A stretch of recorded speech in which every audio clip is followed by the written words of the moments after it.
Boop, boop, boop, boop, boop, boop.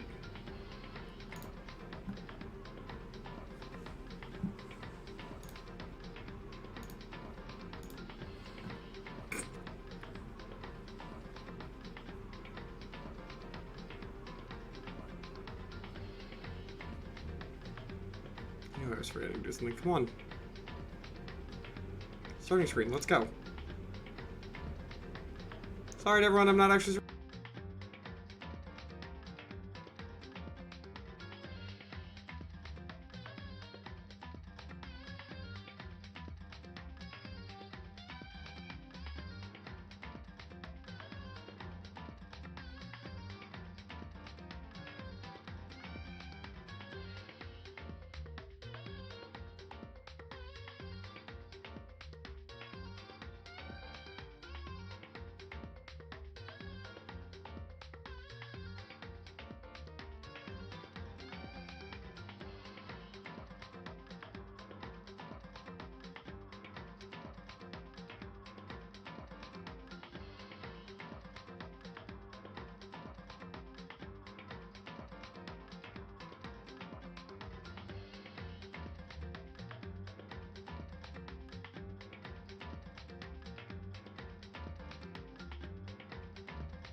Welcome home, one and all, and welcome back to Danganronpa Trigger Happy Havoc. If you thought you saw me earlier, no you didn't. What I'm referencing by that, for anybody who popped in a little late, didn't realize my starting screen was not the primary option on Streamlabs, so whoops, I might have made a little cameo a little early. But hello, one and all, to anybody who is officially just here now. We are coming back to Danganronpa Trigger Happy Havoc tonight. We are in Chapter 2's investigative phase, which I am very, very excited to get into tonight. This is one of my... Is it my favorite Clash Trial in this game? It might be. It had me screaming, so there's a whole lot about to happen tonight. But before we jump into that, I just want to give a little recap for anybody who was not here last week. Last week on Danganronpa Trigger Happy Havoc, Monokuma invited us all to the gym and said, hey, I'm bored of nobody dying, so I'm going to give you a little incentive to kill. And he basically handed out our most private, scary, embarrassing secrets and said, hey, if you don't kill anybody within the next 24 hours, these are getting told to the entire world. So while Makoto was like, this is nothing, this is no big deal, along with Taka, who's over here, and Hina, who is the ultimate swimming pro, everyone else seemed like they were never going to let their secret ever be found out ever. But if you are joining in late after this point in the broadcast, you can always jump into, by the way, thank you, Poos, for doing this, do Command Dangan Recap for a little reminder of what happened. But right after that, when we woke up in the morning, we discovered the body in the gym, or not the gym, the girls' locker room of the pool of Chihiro Fujisaki, the ultimate programmer. So it was a very, very, very sad day. We all love little poor Chihiro. Yeah, I know, Kim. She is a gem. I adore her character, and I'm very sad to see her go. But of all the ones they could have hit you with, that's like, yeah, that one's gonna leave a mark. Like, of course it's gonna be Chihiro. Just some warnings tonight about the game and then about me. Game-wise, this trial, I don't know if we're gonna get to that or just through the investigative phase. I don't know how long this investigation takes. It deals with some stuff, and it dealt with some stuff in 2010 that they did not handle like we would handle it now in 2021. So I would like us all to just understand where and when the game was made, and we'll be having some convos about that when the time comes. But personal warning and apology, I've had a really weird day, guys. Really weird. And I'm in a bit of a strange mindset today, so I just apologize if I trip over my words or there's a bunch of tech stuff or whatever, or I like don't explain those conversations well. So we're gonna get into it, but I just wanted to apologize in advance if I'm being stupid. But let me say hello to everybody who is here already. Poofs Lazy, Handmaid Hill, Kimikster, and Nerd Candy for you. Hello everybody, and anybody else who is lurking around. So good to see all your faces. Look at that handsome boy. I know, isn't Makoto and or Taka handsome? Thank you for pointing that out. These beautiful anime boys. That was not the Jake you're looking for. It was not the Jake I was looking for at all, Hillary. You're right. Nobody needed to see me before I was supposed to go live. We love you, Jake. You do it again. Thank you, my friend. It's nothing major. It was just a weird... You know when you just have, like, weird days? They're not even, like, all awful or anything. They're just strange. It was, like, one of those. So, anyway. Poofs, thank you for shouting out both Hillary and Nerd Candy for you / them filth goblins. Please go follow both of my friends, along with my friend Poofs Lazy, who's not shouting herself out, I noticed. Please go follow them. They are just wonderful people. Super duper entertaining and chill and just very supportive of other people. So if you like actually getting in people who enjoy being in community with each other, there you go. Also, for the other warning, it's a little bit graphic, this particular death, so just be forewarned, though you're coming into, a horror murder mystery game. I don't know what you expected. I've been on a streak for almost a month. Please. I know, because I keep having to put your shout out for you in the chat. So that's not how this is going to work. All right, so we have to begin our investigation by talking to all these people. Mondo looks so stupid from this angle. Let's start with Mondo over here. Just a second. Oh, now we're starting with Kyoko. Wait. Hey. There's something written on the wall. Doesn't that concern you? On the wall. Oh, does it think I'm trying to talk? Oh, wait. No, I'm not trying to leave, Kyoko. Fine, whatever, we'll look at the words. The word bloodlust is written on the wall in blood. So... I don't think it's any kind of dying message. It's just too... strange. But that thing about writing bloodlust in blood, doesn't it sound kind of familiar? A murderous fiend who kills again and again using a bizarre and brutal method. And at the scene of each crime, the word bloodlust is written in the victim's own blood. They're like a ghost, attacking suddenly, then slipping away before the police can catch up to them. And what nickname did the internet give to this mysterious serial killer? Genocide Jack? Genocide Jack. The murderous fiend whose grisly attacks were famous all across the country. The ultimate murderous fiend, creating a reputation of abnormal, downright cruel killings. What is this? And then this is some copycat killer trying to imitate Genocide Jack's style? But why would anyone do that?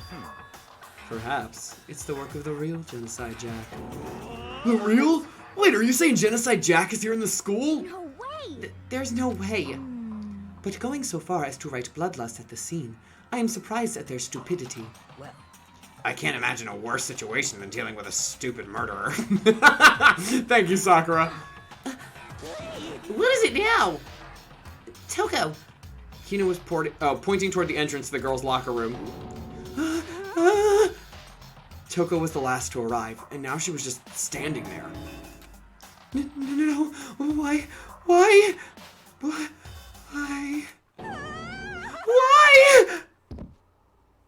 Good dunk. I like that onomatopoeia. She fainted! That did not sound good! Toko! Hina rushed over to the collapsed Toko and started trying to shake her awake. Toko, are you okay? Come on, wake up! Oh, that's right. I just remembered what she said about how she faints anytime she sees blood. Oh, So she is hemophobic? I imagine she does not watch too many horror films then. No, I would assume not, Celeste. This isn't a violation of the rules, right? I mean, technically she passed out somewhere besides the room. She's not asleep, she's unconscious. No, I think it should be okay. The regulations prohibit sleeping, like, you know, on purpose. So since she didn't faint on purpose, it doesn't count? Gotcha. just a second. Toko, can you hear me? Yeah, you gotta wake up! As if she'd heard her. Toko suddenly shot awake. As in, she literally jumped up from where she was laying. I know chat's like flying right now, by the way, guys. I'm so sorry. I will catch up in a second. I did not expect this scene to go so long. It was such a strange reaction. I was at a total loss for words. She leapt straight up into the air, changing her stance as she did. In no time flat, she was just standing up. That's a sprite. Ignoring the physical contortion she had to go through, her motions were totally haphazard. Huh? What? Sorry about that. I was just so shocked, you know? It happens, right? Was I the only one? Toko, are you okay? I'm fine. Whoa, is that a dead body? Hey, are you dead? What the heck? She must have hit her head real hard when she fainted. The world is a front and a back, a top ending and a bottom, a sea of truth and a web of lies. Well, Well, this is quite concerning. I mean, she sounds completely different. No, everything's fine. At least the stutter's all gone. That's a good thing, right? I see. It's clear to me that everything is not fine. Your eyes seem strangely vacant. It might be best if we take her back to her room for the time being. so, I don't mind taking her, but could someone help me? If you need help, I don't mind. Taka, could you help me? Oh, jeez. She totally ignored me! Very well. You can take care of the girl, and the rest of us can begin the investigation right away. Can I assume nobody has a problem leaving Sakura and Mondo on guard duty again? Hold on a second. Rushing to an investigation. She's dead! The mastermind isn't behind that. After what happened last time, surely you realize that. Don't make me repeat. There is no question that Chihiro was murdered by someone among us. Oh no. Isn't that right, Monokuma? This is the longest cutscene. Oh my gosh. Right as rain! But don't take it as a bad thing. It's just a fact of life. Because that's how graduation works. Then it's happened again? Is that what you're saying? That another one of us... Makoto, she's right there! Like, what did you expect?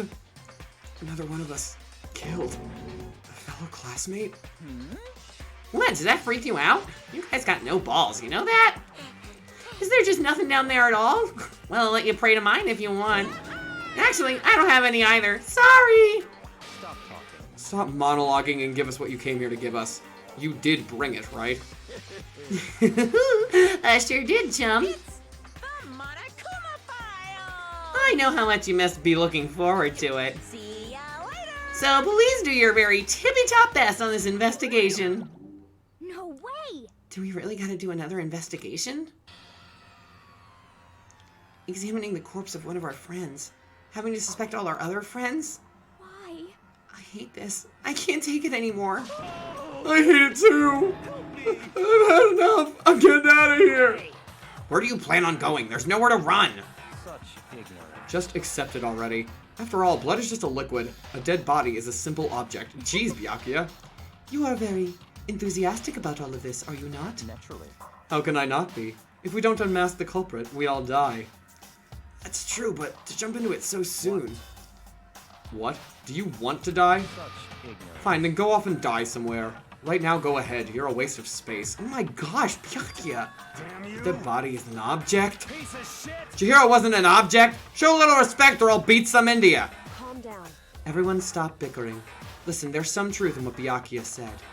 Kyoko! Because If we don't solve the mystery and find the killer, our own lives are forfeit. And if Byakuya is right that Genocide Jack is somehow the one who killed Chihiro, that's right. then unless we do something, more victims could start piling up. Forget more victims. If we mess this up, we're all dead meat. Hey! Hold on. If that's your worry, you don't gotta worry any longer. In any one killing game, the guilty party may only kill a maximum of 2 people. What? I don't remember any rule like that. Actually, I just came up with it. I mean, if one person went around and killed everyone, your lovely student life would be all over, right? The new rule has been added to the regulations menu. so then. In that case, why not limit it to 1 person? Hey. Well, in a good mystery, you don't want to miss out on at least the potential of a serial killer angle. Just one would totally murder that possibility. Punishment is waiting for you. Farewell for now. I'll catch you guys at the class trial. I can't say I understand his thinking, but if we can kill up to 2 people, then one more one more person's life could still be in danger. Which is definitely not good. We need to uncover the culprit before something else happens. You son of a bitch. You need to shut the crap up! So, Well, for now, Taka and me are gonna drop Toko off in her room. Nice, I'm gonna get dropped off. there is nothing to be done. We have no time to stand around here. We must begin our investigation. Too sweet. I don't know what that is. If we do not solve the mystery of who killed Chihiro, Is that okay? then we will quickly follow her into the afterlife. That's true.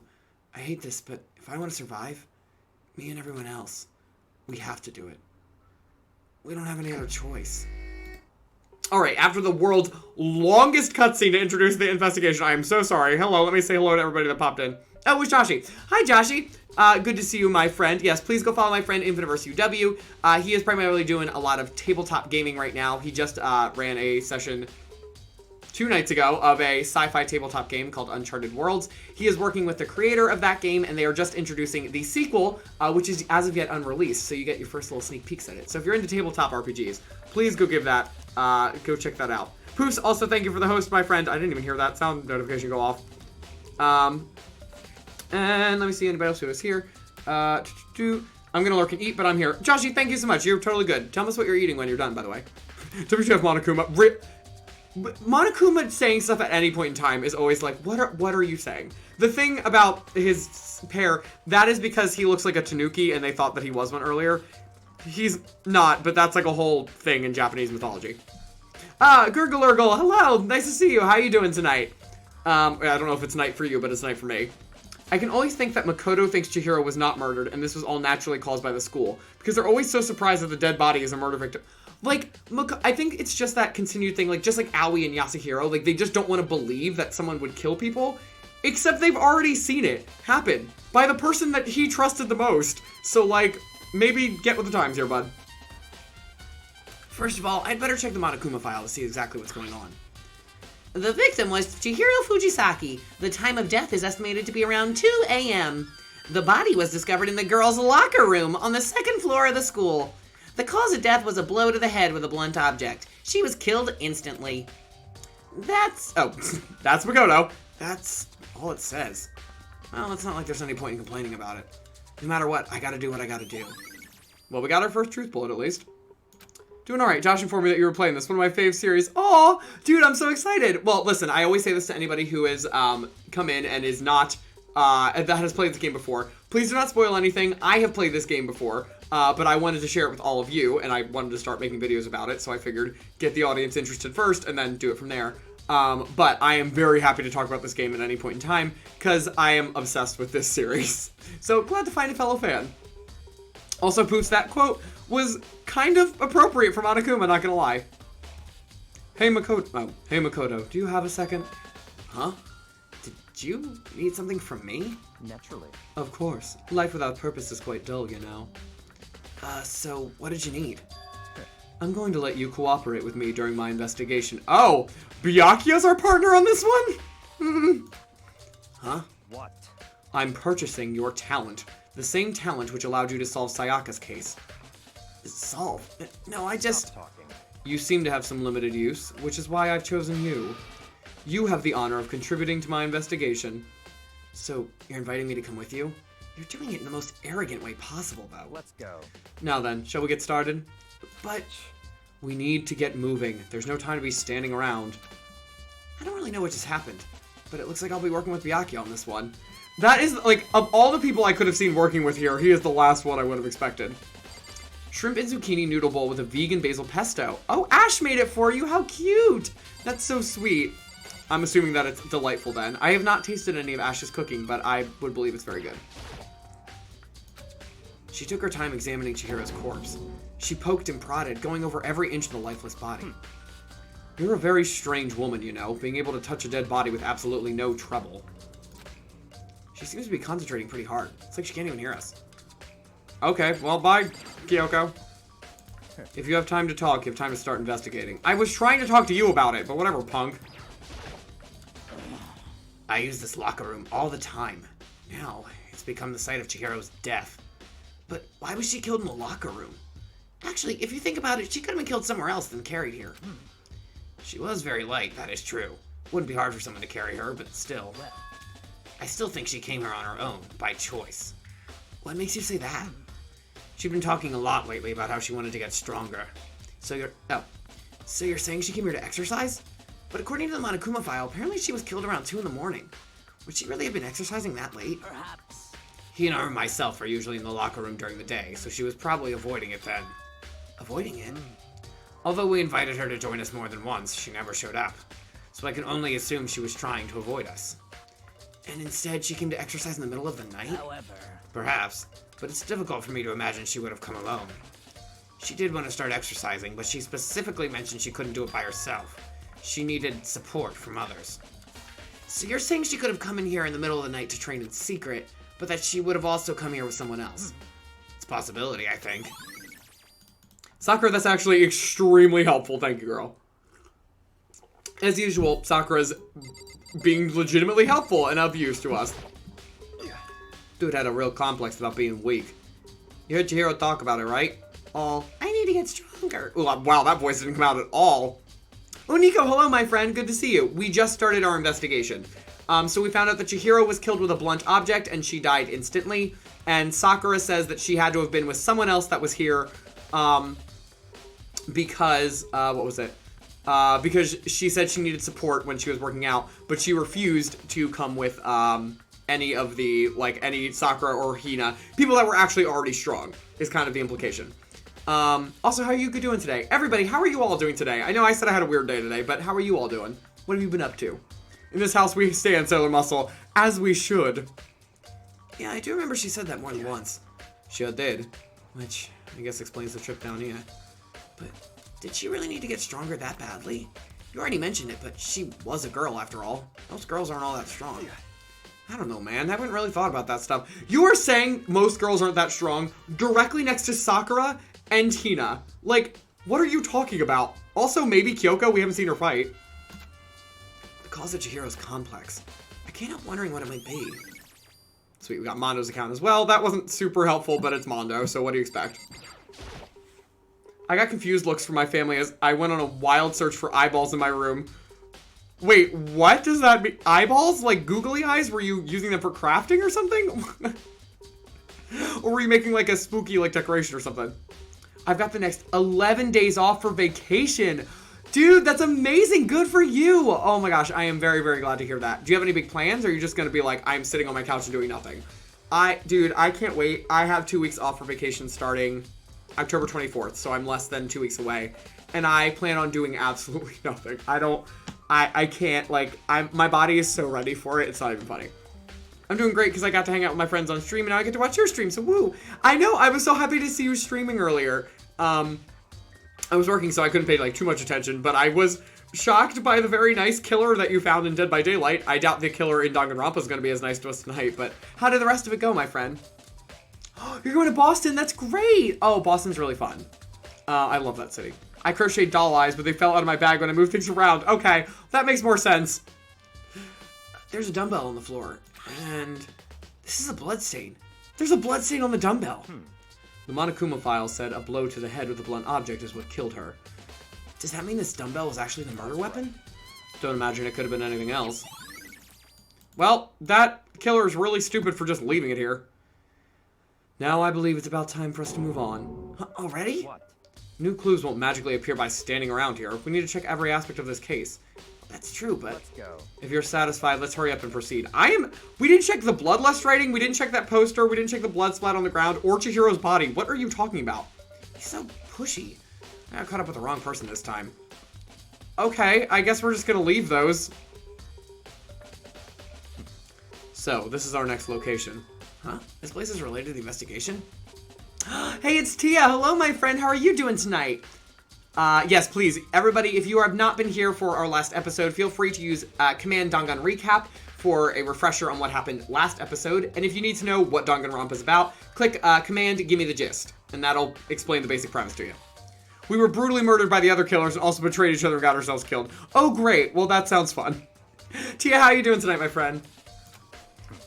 Figure it out for yourself. It's no fun if you don't, right? Great. Thanks, I guess. Is anything out of place here? I don't even remember what this is. The boys' locker room?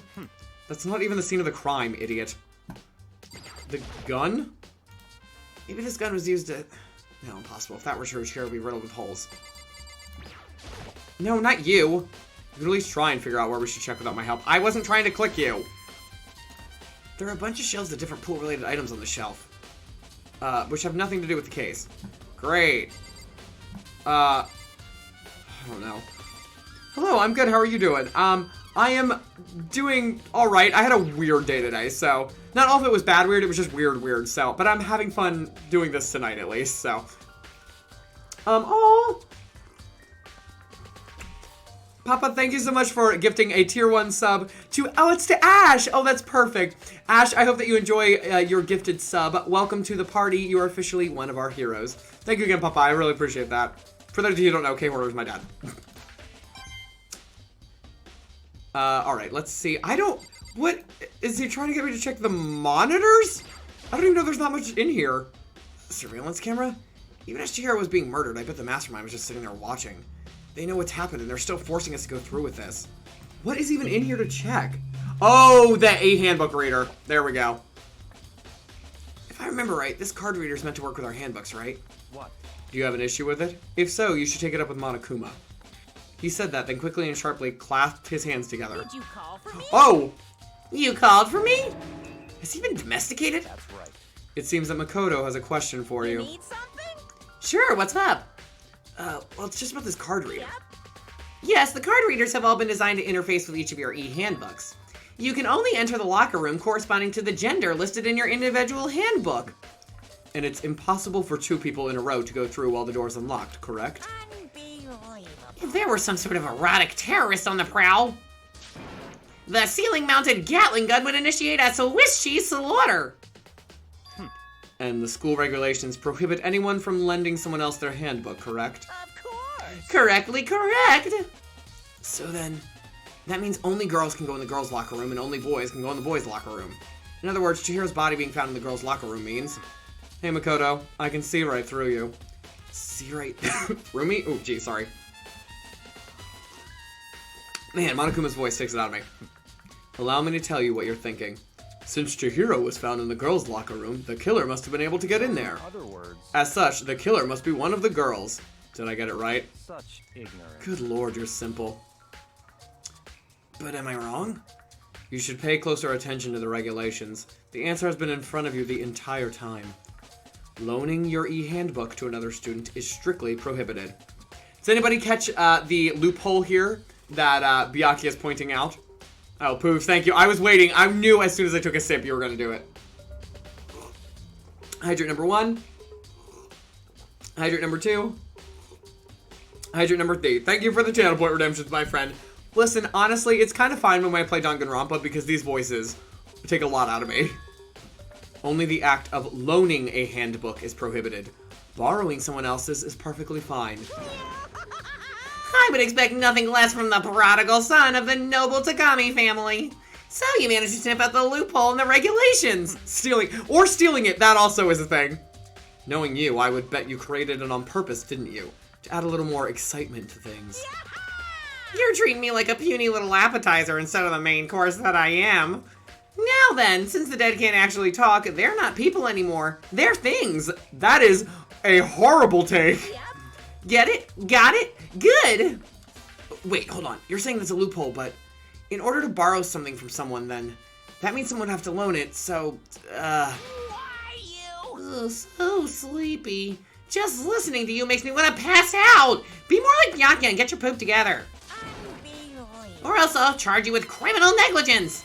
No more questions. Figure out the rest your own dang self. I like that he censored one of his curse words and not the other one. Like, why? Well, I know you are unfortunately lacking in mental faculties. faculties, so I'll fill you in myself. Let's head to the main hall. The main hall? That'll help you understand what's going on. Well, we got that. That's an interesting something. I'll do a stretch redemption later. Oh, great. Thanks, Poofs. Can't wait. Seems like a huge loophole, right? Like, I'm proud of Byakuya for catching that. When I first played this game, I was like, I thought the same thing. I was like stealing it, but that wasn't seem to be what happened. What have I missed? I'm very invested in this story. Bria, it's so good to see you. Hello, my friend. Y'all, please go follow my friend Flautista Bria. She is a wonderful, wonderful musician as well as a gamer. She plays a lot of like cozy games like Animal Crossing, Pokemon Sword and Shield. You've been working real hard on your Pokédex. How's that coming, by the way? But she also starts a lot of her streams by playing flute music, as her name would suggest. So, you have not missed a whole heck of a lot. We just started our investigation into Chihiro's death. I don't know if, I think you were here last time. Yeah, you're good. So we just started investigating Chihiro's death. She was found in the locker room. She was killed with a blunt object and killed instantly. Sakura says that someone would have had to have been with her because she needed support from others. Mondo said she had a complex about being weak and that something clearly caused that we don't know what. And Byakuya's like, hey, you can technically take someone else's e-handbook because like the regulations say you can't loan it to someone else, but somebody could either borrow it or steal it or something. Like, it's kind of weird, but it's Danganronpa, so who knows. So we're going to investigate that now. That's where we're at. We have missed very little. We came to the main hall. So what are we looking for here? Does that mean I have to figure it out for myself?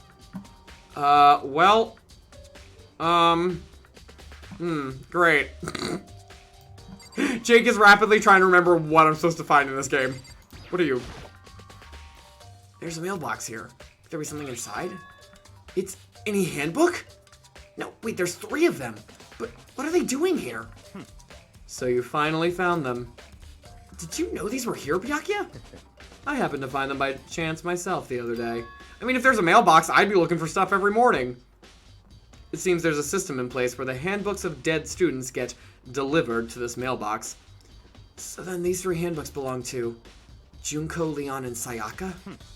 You can go ahead and confirm it yourself. I immediately turned on one of the handbooks, and when I did, it sounded like it was going to be the like the Zelda song. You're right. This is Sayaka's handbook. Now do you understand? This is the key to the loophole that I revealed earlier. Yeah, I feel like I'm starting to get it. So essentially what they're saying is that if you can steal someone of the opposite gender's handbook, you can get into the opposite gender's locker room, theoretically speaking. So it's not like, oh, only a girl could have committed this murder because only they would have been in the girl's locker room. It doesn't say that a boy did it. It's just saying that it's not necessarily that it had to be a girl or boy killer. So it opens up everyone to suspicion. Pokédex is coming along, made a decent amount of progress, but I didn't keep track of everything. You don't need to, as long as you're making progress and having fun, who cares? I weirdly like Byakuya. See, here's the thing. Byakuya's a jerk, but, like, he's arrogant and justly so, in a sense, because he's legitimately brilliant. Like, he knows what he's doing. So, like, yeah, part of me is like, I guess I can't really fault you. I don't like arrogance, but, like, at least you're not, like, a moron and trying to act like you're arrogant. Like, you know what you're doing. Loaning your handbook, you just can't loan it. Somebody could steal it or borrow it or whatever. Yeah, now I understand. Alright, sweet. What? Hold on a second. What's Very wrong? strange. That's strange. One of the handbooks won't turn on. Is it broken? Whose is it? The other handbook showed Junko's name when I started it up. Then the one that won't turn on must be Leon's, right? I see. It would make sense, yes. After all, he did get pummeled with dozens and dozens of baseballs. Pummeled with baseballs? The memory of it came flooding back. Oh gosh, I really hope I don't have to watch his execution again. He knows what he's doing to an extent. Oh, the real HP Zero. Hello, how you doing tonight? It's good to see you here. Yeah, doing to an extent. I mean, he still is asking for our help, so clearly he doesn't have everything figured out. But like, in general life, I mean, he seems like he'd have a good head on his shoulders. Not a nice head, just a good head. That sounds okay. Yep, never mind. We're gonna move on for that comment. Also, I was curious about the deaths that I missed and found something out about Chihiro. Yeah, see, that's the thing. You can't look up anything for this game or you get very spoiled. So, Bria, keep that in mind just as we're going through all of this. One of my best friends in school is like him. Really? Oh, that's surprising, Nico. Are you still friends with him? That cruel punishment which led to Leon's death. The execution that the mastermind concocted. A cruel, heartless death. You're right. It wouldn't be surprising for the handbook to break during that kind of assault. Damn it! Hey, hey! Hey, hey, hey, hey, hey, hey! Hey! What?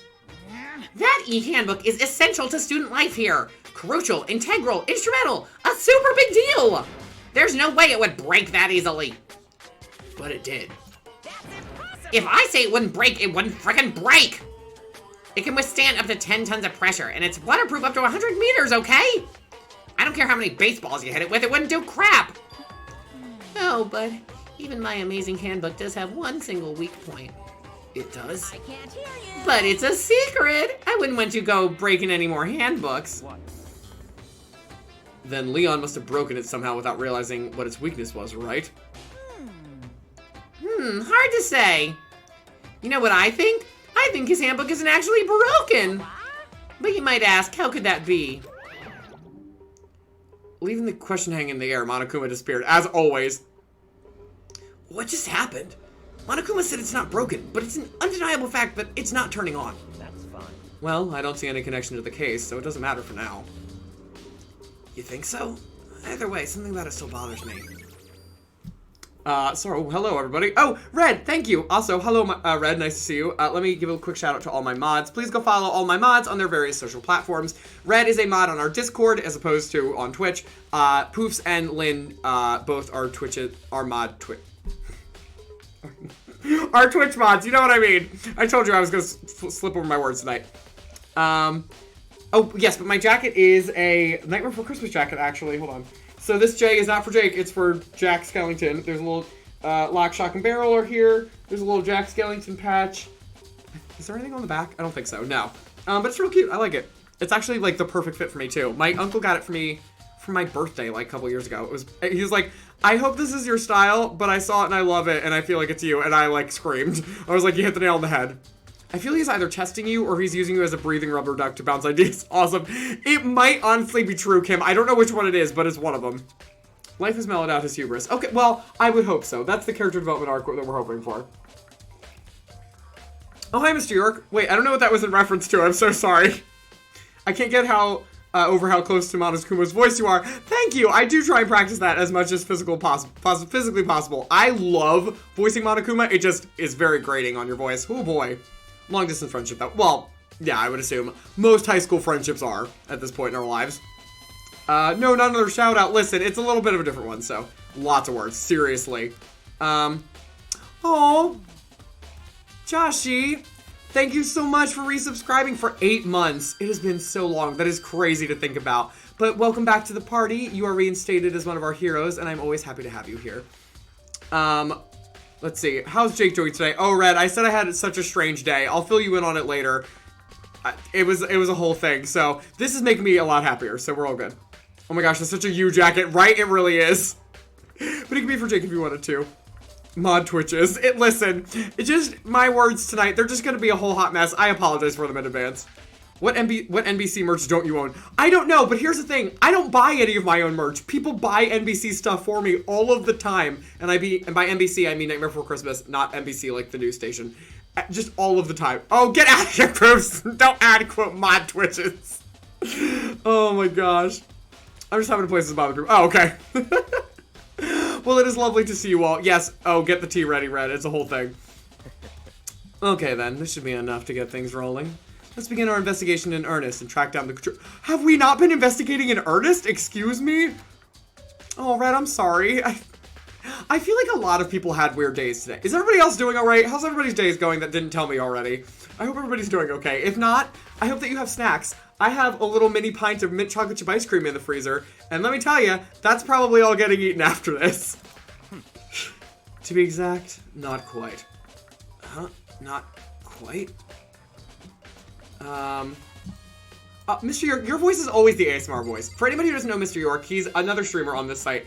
He has the best, like, he has a wonderful voice to listen to. Like it's just, it's got like the deep, like it could be like for movie trailers, but it could also be ASMR. It's fantastic. Please go listen to his voice on his streams. Can I just leave here? Hold on, there's some more here waiting to be checked. You just said let's begin our investigation. Ugh, what? The hunk of metal blocking the entrance seems like some kind of machine. The guns? What else? I mean, we already saw guns. Surveillance camera, and there's what I can only assume is a gun attached to it. So chilling. What am I supposed to be investigating here? Am I supposed to talk to him? What do you mean by that, Byakuya? To be exact, not quite.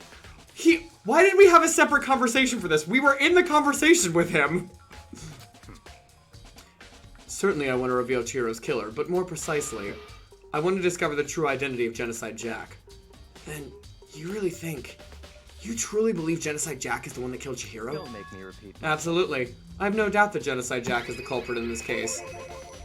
That murderous fiend is Genocide Jack, right? There's nobody else it could be. A murderous fiend who kills again and again using a bizarre and brutal method. They're like a ghost, attacking suddenly, then slipping away before the police can catch up to them. And what nickname do the Internet give to this mysterious... We already got this, Genocide Jack, we know. They say he's killed tens of thousands... Or, no, that's too many. He's killed thousands of people. But that's gotta be an urban legend. Still, could one of us really be a demented psychotic killer like that? You're not wrong to wonder. But words mean little right now. I have something that will prove it, and I can show you. Oh, great. Well, Byakuya, can you please take us there instead of ending these conversations? Good lord. Alright.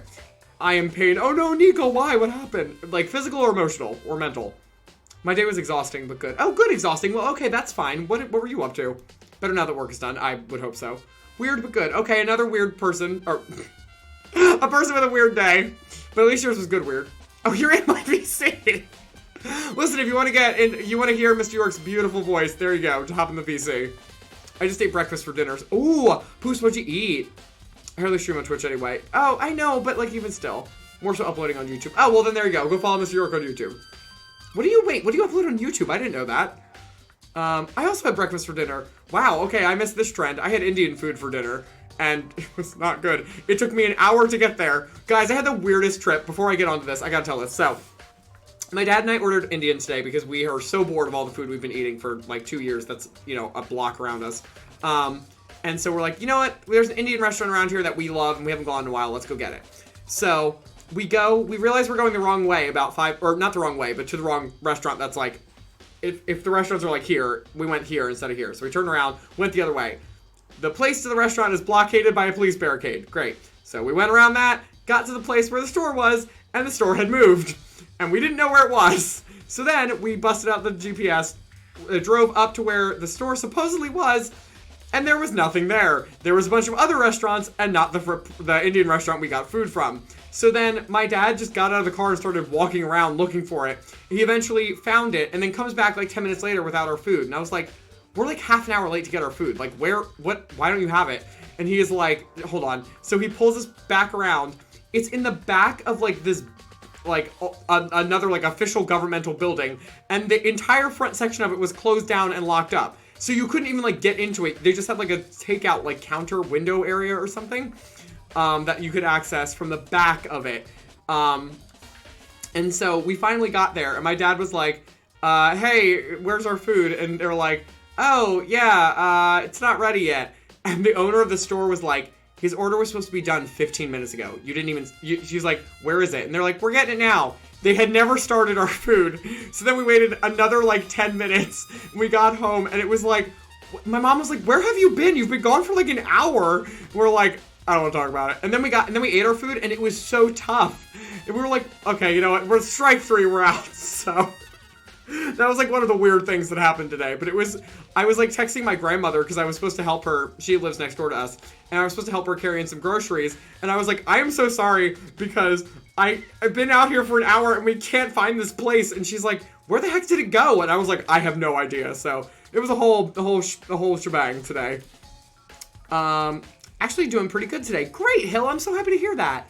Been doing a bunch of painting work, plus signed on for my first indoor craft fair. That's awesome. Where's it? Oh, well, don't tell me where it's going to be at. Location stuff. Message me privately with where it's going to be at. I will see if I can come. Just work, but my head was all over the place. Oh, I so feel that. Oh, my head was so out of it today. It was so bad. Oh, I'm glad you have physiotherapy though, Nico. I'm so sorry for the physical pain. Bagel with cheese, turkey bacon, and cheese omelet. Nice, dude. I was like 2 years with YouTube. Oh, you've been doing it since you were 2013. That's insane. Food talk is so early tonight. Kim, you avoided it for like 2 weeks before dinner, so now we're making up for lost time. You probably should have gone to India for the food. Would have been easier and faster. Seriously, apparently. I hate going through all the effort and then the food is gross. Seriously. It's like when the dry cleaner... Okay, so anybody wondering, the Tattered Dragonfly is my mom, and that is a reference to... Have you guys ever heard of the show Candid Camera? It's like an old show, but I think they revitalized it. And my mom and I, speaking of government buildings, oh yes, Josh, please, I want to know. I'm really glad we're doing one. I know we're going to get back to the investigation in a second, but food talk comes first. So, there was an episode about somebody that went into like a 1 hour dry cleaners. And so they turned into dry cleaners, and when they came back an hour later, it was a prank. It wasn't like a real place. The people on the show had turned it into a 1 hour photography studio. So they like went back in and they were like, I turned clothes in here like an hour ago. And they're like, oh yeah, but we changed hands. And he's like, in an hour? And so they're like, I'm sorry, we don't have your clothes, but we do have some film for you. It's like, it was so great. But we were sitting in a government building one day and we were waiting for like passports or something, I want to say. Like, I can't remember what it was. And we were sitting there for hours. So my mom just like listed off every episode of Candid Camera she knew of. It was great. Anyway, let's get back to our investigation. Byakuya, I don't know what the heck you want from us. To keep talking to you? Are you that lonely? No?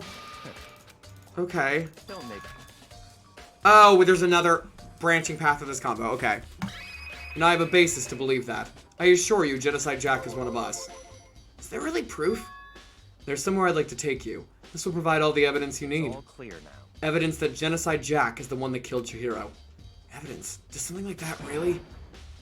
Hey you two. I don't know who this is. I'm assuming Hina. Oh, it really is! Big trouble. Need your help. I don't have time to We're play. busy. Leave us alone. But it's an emergency. Emergency! Come on, please, you gotta help me. Oh gosh, Hina, what is happening? This is a serious emergency. Please, please, you gotta help me. Just calm down, okay, Hina? But it's an emergency. Well, tell us what it is. What happened? Something's wrong with Toko. She's acting super strange. Well, I mean, she was acting pretty strange earlier, right? What should we do, Byakuya? Very strange. Since it's Toko, I must admit I'm intrigued. Why? I suppose we can take a second to see what's going on with her. Are you sure? Don't make me repeat myself. I didn't expect that. I thought for sure he'd just say no and that'd be the end of it. Okay, come on, hurry up. Wait for us, Hina. Go. Looks like she headed to the dorms. To Toko's room, most likely. You're right. Well, duh. No, I mean, where else would she go? Okay, so this week's dinner party, for those of you who don't know, Infinite Verse UW hosts a weekly dinner party for us. And by us, I mean his friends in the local area. It's fancy salad. I just missed it, sorry. Don't know what it's called. Okay. Zucchini fritters, spanakopita, maybe. Vegetarian lasagna, baklava, mango lassi, my cookies, and a possible secret menu item. Dude, nice. I know that you're trying out the Wonder Woman cookbook, so I don't particularly eat a lot of vegetarian stuff. I don't really like vegetables, but it's you, so I'm willing to try it at least. I'm very glad it's happening. I wasn't sure if it would, so I'm happy to see that, by the way. Baklava is so good, Kim. You're very right. Oh, Orange, hello, my friend. Good to see you. And bye. It's okay. Our question of the day for anybody who saw it: what is your preferred form of exercise, if any? I don't remember. Oh, because Chihiro got killed in the gym. I was like, the locker room. I was like, why did I choose this one? Mine is all cardio, all running. Also roller skating or ice skating. I never get to do that, but I had a real hankering to go roller skating today, really bad. We got swimming, judo, that's a good one. Swimming and walking, also very nice. Ice skating, yes, Kim, you're like me. Guaranteed you're gonna like at least most of this food. Well, we'll see. I'm so sorry if I don't. It is not your fault if I don't. Badminton, oh, badminton, that's a nice one. And K-pop dance routines. This is a good assortment of stuff, guys. Good answers. Is Toko inside? Some kind of emergency.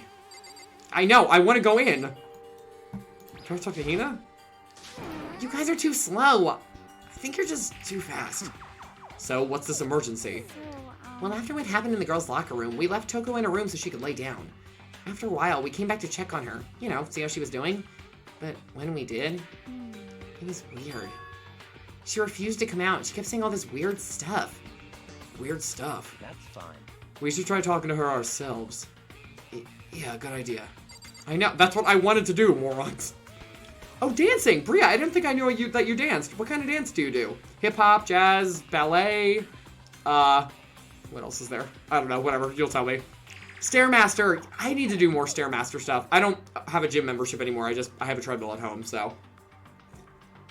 That is something, though, I would legitimately like to do. I think, like, what's that called? Like, what is that called? Like, not blood type, like, whatever, like, overachiever, like the progressive, like I like seeing goals and orientation and stuff like that. Like, I like being able to see my progress, to be able to see how many steps I did and be able to like beat myself every day. That'd be great. Because K-pop dance routines are hard. No freaking kidding. They're pros for a reason. Outdoor skating rink should hopefully be opening soon, so I have to try convincing my friends to go with me. Now, that I would like to do. I would like to probably just go to parks, though, that have a track and just do it around it, because skating rinks cost money. May as well give it a shot. The door swung open, slowly and silently. Nice animation. Holy crap. An aura of negativity flowed out from behind the door, forcing a gasp out of me. What? Oh, nothing. It's just that, Hina was really worried about you, pulling yourself up in your room. Leave me alone. Yeah, sure thing. But, could you open up? Just for a second? Leave me alone. Yeah, but could you open up? Sure. Like, yes, but no. Like, Makoto, come on, bud. Won't allow it. Huh? I won't let Genocide Jack have control. Well, Toko sounds like she's horrified of the murderer, which at this point, that makes sense. That should have been lie down. You would catch that. When I was still in university, wait. Nowadays, it's the Peloton bike when I make time. There's real-life Quidditch? I've heard of people doing it, but, like, how do you play that? That sounds so cool. Wait, Jake, do you own your own skates? I used to own my own skates, and I have not bought them again. Oh, no, there is a park around here that I could do that at, couldn't I? I don't know if it's even enough for it, but, no, I haven't bought them again yet, but I would. I used to compete on a team, so we did a variety. Our studio didn't do hip-hop, though. I'm better with contemporary or lyrical styles and everything. Nice! That's awesome, Bria. Do you get to still do that now? So Wattpad is the killer, right? It's either that Wattpad... Wattpad is our name for Toko, by the way. So either that Wattpad is Genocide Jack, either that Wattpad is scared of Genocide Jack, Wattpad knows who Genocide Jack is and is not telling us, or that Wattpad is the killer but is not Genocide Jack. It doesn't really clarify any of those things. She's Genocide Jack and has SPS or something. What's SPS? I don't know what that is, sorry. She sounds like she is the murderer. Okay, so we're pretty convinced that Wattpad is the killer here. What was that? She's been acting like that the whole time. When I rang a little while ago. Same animation, great. I'll drive out the killer to drive out the murderous fiend. It doesn't make any sense, right? I was afraid to leave her in there alone, so I tried to bust down her door. But it felt like something was holding it shut on the other side. I couldn't even budge it. Toko was scared enough to even bar her door? Does she think the same thing as Byakuya? Does she think that serial killer Genocide Jack really murdered Chihiro? Is that why Toko's so scared? Whatever it is, I'm really worried about her. Isn't there anyone who might be able to persuade her? Yeah, Byakuya. Hello? Oh, split personality syndrome, thank you. I do it on my own, but that's about it. I used to do Zumba with Tia, but I moved to... Oh, I'm sorry, but I know that's hard when you're like, well, I wish I could do this with people, but I don't have any way to do that now. Hey, Byakuya. Think you could ask her? To come out of her room, I mean. That's fine. Sure, whatever. Huh? You're gonna talk to her, Byakuya? Wow, I guess you can be nice when you want to. Byakuya stood in front of her door, not making a sound, and pressed the doorbell. After a few moments, the same animation again! What do you want? Leave me alone! You're all so annoying! Bacula! Byakuya. Why did he have that line voice and nothing else? Weird, is that my last one? Yeah, I was like, wait, didn't you already say that? That's so weird. Sometimes Twitch glitches like that, dude. Don't worry about it. I'm sorry. I couldn't keep our promise. But don't worry. Never again. I won't let Genocide Jack have control ever again. And with that, the door slammed shut. Even Byakuya couldn't pull it off. There's nothing else we can do. Let's get back to the investigation. Oh, hold on! Hey, Byakuya, what was Toko talking about just now? Something about a promise? What? No, I have no idea. Another one of her delusions, I'm sure. But Stop talking. if I say I don't know, that means I don't know. Just let Hina take care of her. Oh, yeah, okay. I'll stay here and keep an eye on her. Let's go. Well then, let's go. Without waiting for a reply, Byakuya sped away. But Byakuya! And I hurried to catch up. Okay, weird. Tried to talk to him several times as we walked, but he didn't even look back, let alone say anything. Just kept on walking towards his destination. Finally, his feet brought him to a stop in front of a certain room. It would also explain motive, since the secrets would be revealed. If that secret got out, that's the end game. That would make sense, potentially. But it doesn't seem like Toko... The rebuttal to that would be that Toko doesn't seem like she was wanting... If that were the case, like, murdering someone would then be the way to get caught as that person. You just need to get someone else to murder, right? Like, doesn't that seem like, well, if I don't want to get found out, I have to murder someone to stop from being a murderer? Like, it seems a little convoluted. Something seems off with it. Quidditch. Brooms are PVC pipes, quaffles are deflated volleyballs, bludgers are dodgeballs, and the snitch is a person with a flag football tail. That's awesome! Oh, I love that. That's great. Last time I remember them talking, she was stalking him with you, and he told her to take a shower. What the heck did she make any promises to him? Well, that's kind of the implication, is that she called him Bacula. So, like, she's probably just, you know, writing her own fanfiction over there. Oh, that is true, Josh. That's, okay, that's valid. The library? Come on, let's go in. I love this music, by the way. Do I talk to you again? Is the evidence that proves it was Genocide Jack really in the Don't library? make me repeat myself. Okay, can I go in here? If I remember, on the other side of this door, it's the archive, right? Hurry up and go inside. Oh, here? Let's go. It'll all make sense once you're inside. Oh great, more books. Oh, there's so many books and files. So much dust, too. So, in other words, I would say there's enough value in this place to endure the dust. Another theory, Byakuya learned that Watt had a Genocide Jack and told her to keep it under control so that he could do things for her. Byakuya seems like the type to not want to kill himself, so he would get someone else to do it. Oh, now that's an interesting theory, Poofs. But we keep trying to get you to come back, but it's a long drive. It's a long drive for just some Zumba, I'm sure. There's a ton of thick files stuffed on the bookshelf. If you're thinking of looking through any of them, let me give you a little warning. Those things are filled with graphic, disturbing photos from all kinds of crime scenes. It's the kind of thing any normal person would never want to look at. Be careful. Huh? What do you mean?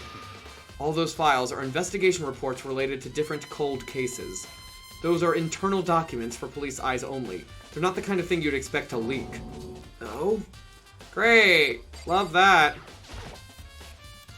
that's enough. Those documents are dangerous. Dangerous? They detail all the people who control the world from behind the scenes. Dangerous truth for a commoner. You mean like members of the Diet or something? No, I mean the ones with the real power. The secret council controlling everything from the shadows. Alright, Illuminati. If you're ready to be disappeared for it, take a look. There are some very interesting people in there. You're just kidding, right? Am I? I'll just let it go for now. I feel like Byakuya's enjoying himself. This one? This shelf is stuffed tight with files. Without really thinking about it, I picked one at random. Huh, you have a sharp eye indeed to select that file. Huh? That's right. That's the report on a presidential assassination. The original is kept at the National Library. I don't know if this is about JFK or not. It won't be declassified for another 30 years. Are you sure you want to look at it now? There's no telling whose crosshairs you might wind up in for peeking at it. Without making a sound, I return the file to the shelf. Great, Byakuya, what am I doing in here? If you pay attention to your surroundings, you're sure to discover that value. No! Oh, it's in one of the... Okay. Mostly because her sudden groveling towards Byakuya seems weird to me. I mean, she clearly is obsessed with him. And, like, in some sort of one-sided self-insert fanfiction, like, OCX reader fanfiction style, like, I don't know, something going on here, obsession. Wow, this game is hitting too close to real life right now. Wait, in what ways, Red? Oh, secret council government. destroy the world. I thought you meant with in terms of like someone being obsessed with you and making up fantasies. I was like, what's happening? There's a wooden box. It's empty. Although judging by the smudges and the dust, it looks like there was something inside. I wonder what that was. There was an extension cord plugged in there. It proved very useful while I was in the library. An extension cord, huh? Can I get in this? Oh, the lamp? Great, fascinating. Huh? It's a desk lamp. Oh yeah, it's the same one I saw Byakuya using in the library before. What? Do you have a problem with the lamp? It was here before, then I moved it over there. It's too dark over there, so I thought I'd put it to good use. So, are you finally beginning to understand the true splendor of this library? No, I'm not! The entire reason I was interested in the library is because of this room right here. It's home to classified government documents, police records, things no ordinary person would ever see. Isn't it magnificent? This can't be for real, right? Such ignorance. That's your guys' problem. Anything that doesn't fit into your preconceived reality, you label it a lie. Well, it's not that. It's not like I totally refuse to believe it, but... I mean, there's just so much. How could anyone have put all this together? I suppose it goes to show just how much Hope Peak Academy truly wields. Or perhaps, the mastermind may have wanted to provide us with enough entertainment to keep us from getting bored. It's no use. I can't keep up with all this. It's just too unreal. What's wrong? Still can't believe it? What about you? How can you believe it so easily? Things like that are usually impossible. What do you mean, usually? Usual? Normal? Ordinary? Simple? Those things don't exist anywhere in the real world. If you don't understand what they actually represent, you don't understand the nature of anything. You don't pull your punches, do you? Besides, what you consider usual is based on your common sense, right? What makes you think your own common sense applies to me at all? The documents gathered here are genuine. I have reviewed them multiple times, so there is no doubt. Alright, before we get into this branch of the conversation. If you feel like being disappeared, y'all are locked up in a school with no way in or out? Who's gonna disappear you? Kim, I said the same exact thing when I first played this game. I'm like, honestly, being in someone's crosshair sounds perfectly fine to me right now, because I am clearly in the middle of someone's already. I'm in the middle of Monokuma's, like, something's happening here. Hello? Should run through this quick. Yo, I'd love to read poorly written fanfics in the ASMR voice. Yes, that would be so much fun. Oh my gosh. Honestly, that would be a fun thing to do, even with friends, like taking turns just reading your like the worst fanfiction you could possibly find. Oh my gosh. I need that one Harry Potter fanfiction with like Dementia, not Dementia, that's the, is that her name, Dementia? Like, Raven, hair, the one with like, I think some of these vampire or something, I don't know, you know the one, it's like, it's the most, My Immortal, that's what it's called, that one. Oh, not the fanfic-ass parts. Computer will just rev up a bit and get it all done in 10 minutes or less. Stream content? My Immortal? Yeah, that one, Kim. Alright. Hold on a second. You're saying you've read all these documents more than once? But all this has to be, like, top secret confidential stuff, right? So why? My family has a reading room just like this at our home. Ours is bigger, of course, and not as dusty. Huh? Members of the Togami family have access to any variety of government-related documents. That includes foreign powers as well as domestic. How is that possible? So, in other words... I already told you there's a secret council that controls the world from the shadows. My family is a member of that council. And I have within me the bloodline that will allow me to one day bend the world to my will. But to become such a ruler, I must know all levels of this world backwards and forwards. So whenever I have time, I like to review whatever documents and materials that interest me. Which is why I can proclaim, without a doubt, the materials gathered here are the real thing. This is beyond believing or not believing. Byakuya's actually starting to scare me more than the actual mastermind. Yeah, I'm not even surprised by that. It's this Byakuya chart. You frickin' think? It explains a lot, doesn't it? He had the vibes. If there's a secret council, should he really be talking about it to some random kid? Thank you, Kim. Also very true. And what always interested me were the most... what always interested me the most were the cold case police investigation reports. That wasn't Jake slipping over his words. That was Jake reading the line wrong. Reading through those reports has always been a hobby of mine, ever since I was little. It's excellent mental exercise. I've solved more than a few of those cases just by reviewing the reports. Byakuya, you don't know that. I'm hearing that he will make a great ally. Yeah, and a horrific enemy. Oh my gosh, no. And among all those reports, one of my recent favorites is the Genocide Jack case. As he talks, Byakuya grabbed a specific file from the shelf. That's right. This is the complete case file. Every single report surrounding the Genocide Jack cases has been compiled in here. Because there are so many, allow me to quickly summarize the main points. To begin, there are 2 notable characteristics in every Genocide Jack murder. Ooh, sorry, there's a lot of talking. The first characteristic is that at every crime scene, the word bloodlust is written in the victim's own blood, which we've seen, so we know that's at least true. And the second is that when the victims are murdered, their bodies are suspended in a certain way. Bloodlust is written in blood, like, yeah, exactly what happened to Chihiro, no duh. Save your surprise. The best part is yet to come. For the second characteristic, where the victims are suspended, the only ones who knew about that particular fact were members of the police and other higher-ups. By all accounts, nobody in the media ever found out. Huh? In other words, no one on the news, no one online, nobody knew about that aspect of each crime. Only key officials and the killer himself knew about this act of mounting the victim. Now, if you recall Chihiro's corpse, I do. Her body was mostly mounted in this fashion. So, how could the killer have known about suspending the victim? That's right. That's the key question.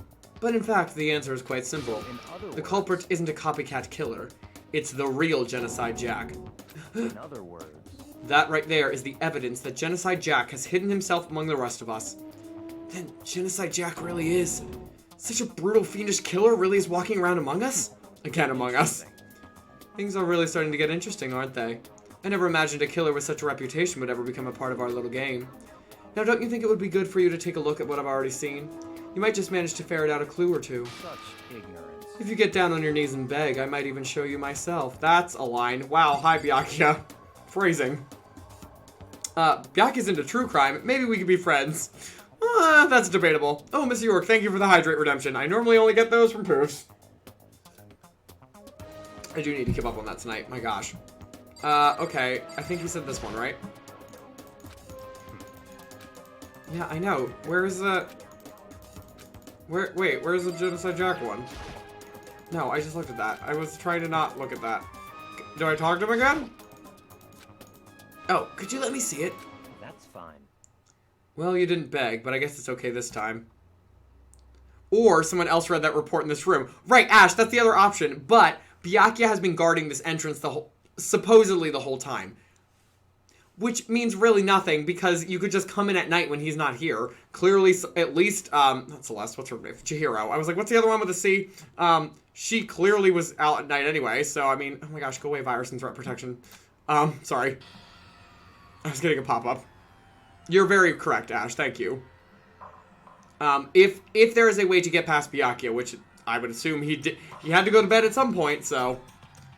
Byakuya handed me the file, and I flipped through it with tense, nervous fingers. Suddenly, my hand stopped. I had reached the page where photos from the scene of each crime had all been collected. The names of Genocide Jack's victims ran on for several pages. Ken Harada, 32. Tetsuhiro Honda, 17. Shoji Gaku, 23. Kano Issei, 14. Ooh, that's young. Takashi Yoshida, 30. Komatsuna Taro, Takafumi Gono, Uchida Naohisa, Takashi Masamune, Yuto Yumejina. There was no end to it, oh my gosh. But one thing became perfectly clear as I read.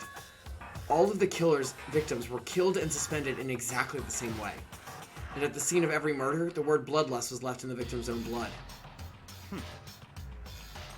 Now take a look at the next page and you'll find another interesting tidbit. Byakuya, can you chill with the big top? I mean, are you surprised? Like, really? Huh, that title's on the opposite side of Western books. Oh, huh. That is kind of weird, Red, you're right.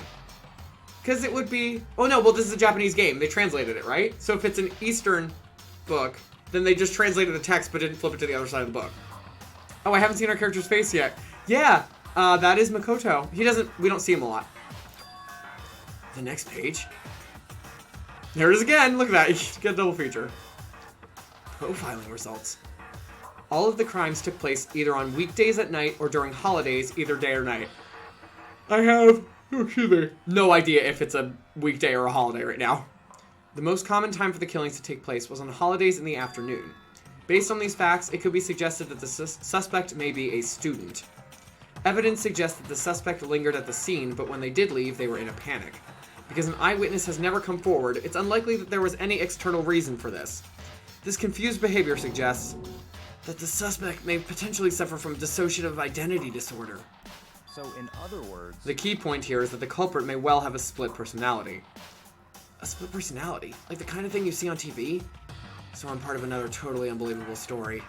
This one is way more unbelievable than anything else up till now. There's only been one! Or maybe it really isn't. I don't know, I feel like my mind has gone numb. I love that Makoto's just like, I can't. I'm overwhelmed. go. Alright, we should get going. But where are we going? Anywhere but here. We finished our business here, haven't we? Wait, Byakuya! As usual, Byakuya turned and left without another word. I hurried out of the library to catch up. Oh, I'm convinced it's her. Well, okay, so everybody's money is on Wattpad right now, /Toko, yes? Well, this is where we part ways. I have some things I need to take care of before the class trial. Huh? Just all of a sudden like that? I don't have time. Come on, enough of your annoying misapprehensions. Did you really think we'd be together the whole time? Take responsibility for yourself and do something useful. Move the investigation forward on your own. Well, goodbye. And just like that, he was gone. Just as quickly as he'd asked me to join him, he'd cut me off. In the end, I felt like I was just some plaything getting tossed around. At the same time, I'd uncovered some really important clues thanks to him. Genocide Jack. He's the one that killed Chihiro. And that murderous fiend is one of us. But who is it? I have to find that out no matter what it takes. And to do that, there's somewhere I have to go investigate one more time. I have to go back to the crime scene, the girls' locker room. Thank you. Okay. You know, on a realistic note, random kills are a good way to not get caught. Harder to figure motives for killings if there's less personal connections. Also very true. Or it's Byakuya. Also a very valid point, because Byakuya clearly knew about this before the killings happened. So he could be the copycat killer and trying to frame Genocide Jack. Let me try and find the map button. There it is. Is anybody here? No, literally no one. Great. Yeah, everybody's in the pool room. I'm not surprised. Oh, really? Okay. Oh, yeah, okay. Let's go check out the first floor, because we've been on the second floor for a while. I feel like Wattpad is too obvious. That is the thing, is that obviously, like, you know, with Sayaka's death, it was the tutorial level. So, are they going to go for the obvious, or so that kill was obvious, once you figured out the trick? Anything after that, are they really going to be that obvious again? Could be, could not be. Could be that the killer is obvious, but there are some times where I know the killer and not the method or the reason. I never know the motive. Never know the motive in any game. It's always, like, not what I expect it to be. Well, that's not totally true. But I either know the method and not the killer, or the killer and not the method. So we might know the killer this time, but we might not know the method. Or they could just be throwing us way off base. Oh, Hina, how's Toko doing? Same as before. She won't come out. She keeps mumbling something about Genocide Jack. So I just left her there. You left her? My head was all swimmy and I was getting pretty hungry. Oh, but don't worry. I'm gonna head back as soon as I'm done eating. Toko's not exactly pleasant, but I'm still worried about her. Speaking of which, what are you eating? A donut, of course. Of course. There's two things I'm sure God created. Outer space and donuts. That is such a cute sprite. Oh my gosh, Hina. Really? I bet Chihiro would have liked to eat more donuts. Maybe that was her one big regret. Regret. Yeah, I'm sure that's it. I should have tried to spend more time with her. Come to think of it, who did she spend time with? Well, she spent time with us and then didn't end up having a free time event. Well... Oh, there's a, what is that called? Black Ops update. Nice, dude. If you want to go play that, do it. Listen, I feel like, with all of the Gatling guns we've discovered in this school, playing a game with some shooting elements, probably not too far off base. Or Byakuya and Wattpad working together is also another valid, like, possibility. What was Byakuya's nickname? What did we have for him again? I need to work on my anime-style voices. Yes, do it, dude. I feel it has to be someone with some strength, because even if Chihiro was light, they still just string them up that way. Can't be that easy, carting dead weight in such a specific way. Valid. It was like she was trying to keep her distance from the other girls. Actually, Sakura said something similar. She said that even though you and her invited Chihiro to exercise with you, she always refused. Yeah, totally. Yep, it's true. And it wasn't just us either. It was like she stayed away from all the girls. Was she just shy? I don't know. She talked to the boys all the time. Isn't it kind of weird to be shy around your own sex, but totally fine with the opposite sex? Not really. Oh wait, maybe. Maybe she was used to guys spoiling her. The law says you can't judge a book by its cover, right? Yeah, that's what I'm gonna believe. You think so? I never really saw her as that kind of girl. But, oh great, oh well, it's added, so I guess it's evidence now. Not the first conclusion I would have drawn there, but sure. Oh, not here. Sorry, I didn't mean to go in here. I meant to go to the warehouse. Because apparently Celeste is like... Oh, Byakuya was rich kid. Yeah, that makes sense. Alright, come on. Let's go find Celeste. I don't think we've been to the warehouse yet, so... Oh, yeah, it just opened up. That's right. No, this way? Hello? I think this is the warehouse. It would make sense for... Yeah, to be attached to the kitchen. There we go. There's all kinds of... I didn't mean to do that. I wanted to talk to Celeste. Celeste, what are you doing here? This warehouse is amazing. It has absolutely everything one might need to live a full life. From food to clothes to towels, there's an endless supply to choose from. I see that, but have you found anything related to the case? Most unfortunate. I knew you were going to ask me that. I thought talking about the warehouse itself might misdirect you, but I see it was pointless. Then you did find something? Very well. I will tell you and only you. Actually, Last night, I saw her here. Chihiro was in the warehouse. What? Really? This was right before nighttime. So well before Chihiro got killed. what are you doing out this late? Oh, I was just... Are you planning to go exercise, perhaps? What? How did you know? Because I can see a blue track jacket sticking out of that duffel bag you're carrying. Oh, you're right. Thanks. Well, I'd better get going. I'm kind of in a hurry. She stuffed the jacket into her bag in a hurry. It was almost like she was trying to hide it. And just like that, she was gone. Yes, indeed. I assumed she was merely stocking up to go exercise in the morning, but it would appear she ignored the nighttime rule and headed directly to the girls' locker room. Chihiro does look like Pidge, you're right! Oh my gosh, I didn't think about that. If she hadn't broken our rule, none of this ever would have happened. You get what you deserve, I suppose. So apparently, she went to the girls' locker room late at night in order to exercise without anyone knowing. The strange thing is, there was no trace of that track jacket or duffel bag Celeste said she saw Chihiro carrying, which would mean the killer would have gotten rid of it somehow. But didn't get rid of the murder weapon, which is so weird. Alright, let's get out of here. I don't know what else we need. Do we need to talk to Toko again? I hope not. No, we do not. Hallelujah. Let's go... Apparently I don't need to talk to you two, so let's not do that. Wait. Yeah, how do I get to the pool? Hold on, wait, where is... Is the second floor? I think that's it. Yeah, there we go. Okay, sweet. I know my way around here. I've played this game before. Sure. Alright, so... Oh, I mean, what do you want? Ding ding ding! Hifumi has discovered evidence revealing the identity of the culprit. feel as if... Another stat increase for me! Evidence? What did you find? I cannot reveal that just yet. But I guarantee that what I found will steal the killer's breath from his lungs. Are you sure about that? Okay, well, thanks for that totally pointless conversation, sir. Harder to dispose of a dumbbell than bloody clothes, I guess. How did I forget about the lover boys? Oh yeah, Mondo and Taka! I forgot to include that in the recap. Maybe we should... I don't actually know if I'm supposed to be in here first. Oh no, okay, we got to. What can I investigate? Wow, not much at all. Okay, tornado, here we go. Huh? This poster. It's a popular boy band called Tornado. Somehow it doesn't seem to fit in the boys' locker room. Oh, there we go. There's a strange stain on the carpet. What is it? Anything else in here? No, okay, just that. There we go, we're good. I miss our enemies to lovers, boys. I know, I need more Mondo and Taka interactions. They've done... I mean, Mondo gave us his account, but it really wasn't much, and Taka doesn't have anything for us, so... They just kind of slipped that in before this, and they're like, okay, don't worry. We'll get to it later. Alright, let's investigate the poster in this room. It's the Bloodstained Poster. This blood is the most noteworthy part, but... the big-breasted swimsuit model is pretty noticeable, too. What a weird turn of phrase. Like, what? A girl's locker room doesn't seem like the kind of place you find something like this. Oh, but wait, that reminds me. The poster in the other locker room is... That's right, there's definitely something strange about this. In the boys' locker room, there's a poster of a popular boy band. In the girls' locker room, there's a poster of a big-breasted swimsuit model. Please stop making me say that phrase. Could the posters have been switched? But if they were, why? What reason would anyone have? Maybe I should talk to someone who knows a little bit more about the locker rooms. Sakura? You spend a lot of time exercising in the girls' locker room, right, Sakura? I've used it nearly every day since it opened up. Sometimes Hina and I use it together. Okay, then let me ask you something.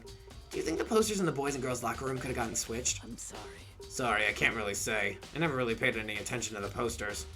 I see. However, But there is something that's been bothering me about the locker room. You see, I like to drink a little protein coffee every time I finish exercising. Oh, protein coffee sounds awful to me. Does that sound good to anyone else? Is that a thing? We have protein coffee? In the warehouse. It's not the highest quality, but I don't have a lot of other options. I mix protein powder with coffee and down a glass of it after exercising.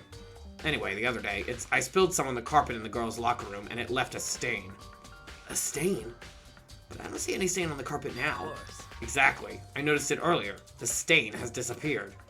I can only assume someone came along and cleaned it up. But still, isn't it unusually clean? As if there was never a stain here to begin with. I feel like this could be a great time. If this was World's End Club, they'd be doing product placement for a cleaning product right now. Chocolate protein shake with coffee is like a mocha. You guys know, I drink a protein shake every day. Shakes are fine. Coffee? Take the word protein out of it. It sounds good. I know someone who put protein powder into coffee. She said it wasn't great, but then drank it again the next day. I mean, I'm sure it's good for you, and especially your digestive tract and stuff, but ugh. Hey, Kyoko, have you made any progress on your investigation? Generally speaking. However, But I have to get going. I have something unrelated to take care of. Something besides the investigation?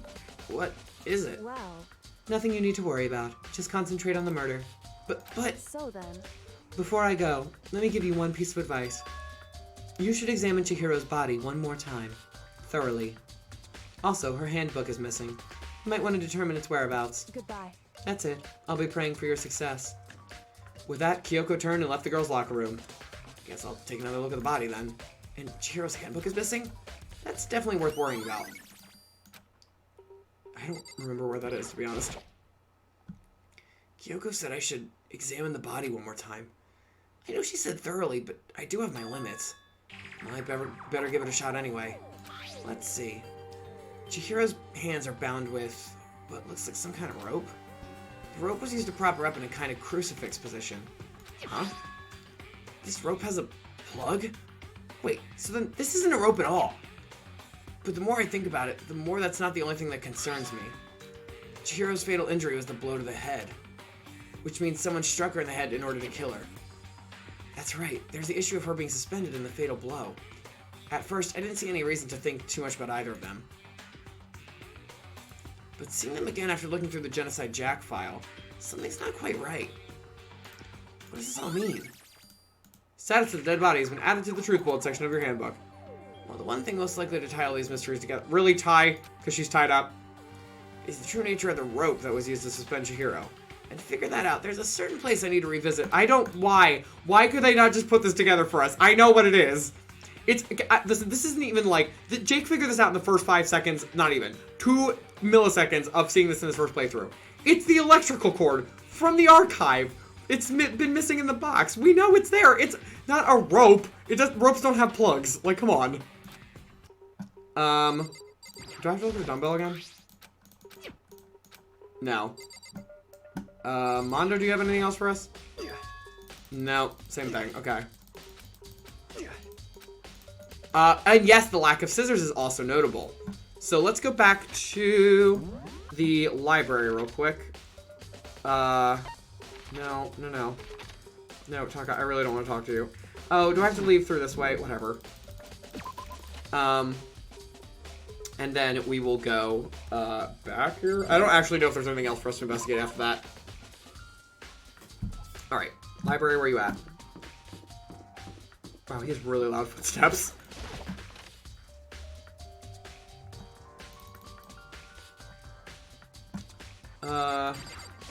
The game does play the player's probably not the smart car. See, here's the thing. I was saying this in the last class trial, Gurgle, is that this game does one of two things. It either assumes you know absolutely nothing and it has to hold your hand through everything, and then at other times, it will make you take immense leaps in logic, and there is no in-between with them. Like, zero. So, yeah, it has its moments. Here, where's the empty box? This, I think, right? The wooden box is empty. The extension cord was in there before. Wait, I thought oh, okay, whatever. I'll look at the case file first. Huh, it's gone. Did someone take it out of the archive? But the only one who would do something like that. I can't think of anyone but Byakuya. Now do I have to look at the... Oh my gosh, wait. Okay. No, hold on. The lamp? No, you idiot, I don't want that. The desk lamp. It sure is dark over there. Nope, but I got a coin, great. I don't know where else I need to go for this. I'm sticking with my prediction that Chihiro is really male. That is a possibility. We have not inspected her body at all yet. What? Oh, here's the cord. Oh, that's not a cord, it's just a lamp. There's a thick layer of dust on top of the table. Maybe there's some clue here. It's right there. There we go. Huh, the lamp won't turn on. Oh, I see, it's not plugged in. The lamp's cord isn't long enough to reach the outlet from here. But last time I saw it, it was definitely on and it was definitely right here. Oh, that's right. Byakuya was using an extension cord. But there's no extension cord here now. I wonder if... There we go. Class trial time. Hallelujah. Off topic, but why can't every single rice cake in a sleeve have the same texture or stiffness? I have not had a rice cake sleeve, I don't think, ever in my life, so I was not aware this was a problem. But I'm sorry that you're eating, I'm getting tired of waiting. Shall we just plunge right in? Thanks, Monokuma. I was going to say, I'm sorry that you're eating this, not unequal assortment of rice cakes. It's the moment you've all been waiting for. The class trial. You remember where to meet, right? Couldn't forget. Please go through the... Yeah, we know. Cool. Red door, first floor. Oh, that rhymes. I didn't even mean to. Alright, here we go. This looks like it's made out of, like, couch fabric or something. It's so weird. Ahem, so, is everyone ready to... What? My blind, or are we missing someone? Yo. Yeah, Toko's not here. Oh. Yeah, Toko's not here. And Toko is... You really don't remember? Kidding, I'm just kidding. How could I forget that little nut job? She's a crucial part of the class trial this time. What are you gonna do? Okie dokie, I'll go ahead and drag her out here kicking and screaming. Just one moment, please. And just like that, or just like he said, a few minutes later, he reappeared, dragging Toko behind him. Oh, she already made it. I told him I didn't want to, but he forced me. I can't believe he would drag a girl around. Terrible! You're terrible! Woo! So now everyone's here, right? Okay then, hustle onto the elevator and let's get this show on the road! I'll see you guys down there. Let's go. So, shall we get going? It's time to find out who killed Chihiro. Chihiro Fujisaki. She was so gentle, so calm and meek. Nobody had any problems with her. Someone made the choice to kill a girl like that. Alright, well here we go. Oh, and that murderer is one of us. Someone standing right here. Where is Kyoko? Oh, there. I was like, Kyoko's not here either. Alright, let's talk to everybody before we go down. You ready? We doing this? Well then. I will uncover the villain who performed such heinous acts on a weaker individual. Shall we go? Shall we begin? I don't know why the killer did what they did, but I'm sure it'll work itself out. Justice always prevails. Right, bro? Oh my gosh, you again with this. Miss Fujisaki. I must admit, for being 3D, she was quite remarkable. Of course, just the idea of 3D makes me cringe. Shut up, you are cringe. Okay, well, Toko's having a tough time. I guess I wasn't much help at all in this one. No, you really were, actually. There is something odd about Toko's behavior. I do not think mere shock is enough to explain it. I gave you plenty to work with. Show us how far your logic can take you. You know, you're participating in this too, sir. Hey, come on. Friggin' Toko, man. It's got us so worked up. Alright, well, y'all, before we start the class trial, we are going to keep doing this tonight. It's 9:30, so the class trial will probably take between half an hour and a half to 2 hours. So hope y'all are ready to buckle in for a little bit longer tonight, because I don't want to leave this as it is. Oh, twisted thought. Could someone kill a person then commit suicide to avoid the class trial while the other students try to figure it out? You could theoretically do that. The problem with that, theoretically, is that if the blackened is dead, why would they have been the Blackened? Like, why would you kill someone and then kill yourself? Like, because you wouldn't get the rewards from the action that you did. But yeah. Woo, heck yeah. Yeah, the class trials are long, dude. I totally understand if people can't stick around for the whole thing. It's true. We normally stream until 11 anyway, so it's not that, it could be right on time, but still. I gave a small nod in reply. With one last deep breath, I walked toward the elevator on shaky legs. With each step forward, I could feel my heart starting to race faster and faster. As soon as everyone was on, the elevator began to descend. I couldn't get a handle on my emotions. Oh, I'm not saying this in a voice. I couldn't get a handle on my emotions. Couldn't stop speculating. I love seeing the elevator scenes as they get less and less populated. The steel box sank with heavy clunking sounds, deeper and deeper into the ground. And as we went deeper, the uneasiness in my heart grew bigger and bigger. The elevator was unaffected, however, and continued to descend without hesitation, until finally, it came to a sudden stop. I'm so excited for this trial. I love this one.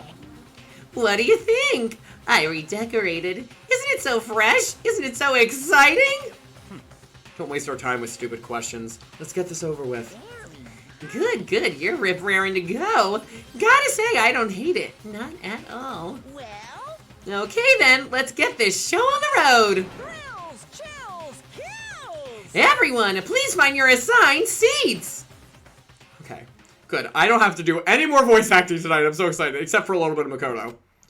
A deadly judgment, a deadly betrayal, a deadly riddle, a deadly class trial. He says that every time. It's fine. Alright. Oh, I hate elevators. Oh, they can be super creepy, so I understand. It's a weird thought that I haven't been in an elevator for more than a year now. Oh, I don't think I have either, Hill. Oh, that is weird.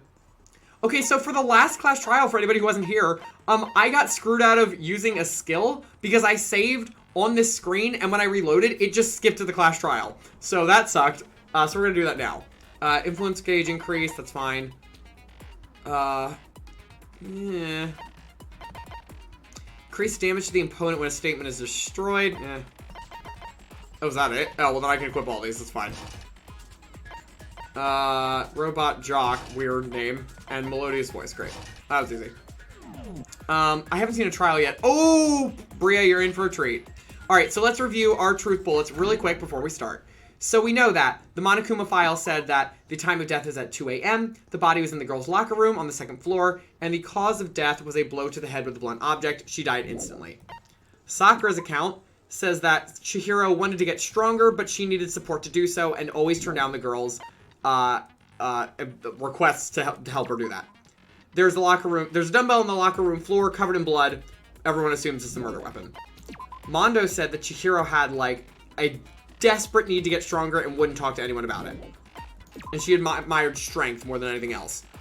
The card reader says that it needs a e-handbook, and you can only use, like, if you try and use a girl's handbook at the boys' locker room, it won't work. If you try and go in after someone else, you'll get shot full of holes. The other thing is that you can't lend someone your handbook, but you can steal it. And we also found these other handbooks from the dead students that someone could have theoretically used. Leon's handbook is oddly broken. Oh, yep, that one. The Genocide Jack case file, there were a bunch of guys that were killed with a bunch of scissors. Bloodlust was written at the scene of every crime. And, a student suffering from a split personality is supposedly the killer. Aoi said that Chihiro always kept her distance from other girls. Boys' locker room carpet had a stain on it. The posters in the locker room seems to have gotten switched for some reason.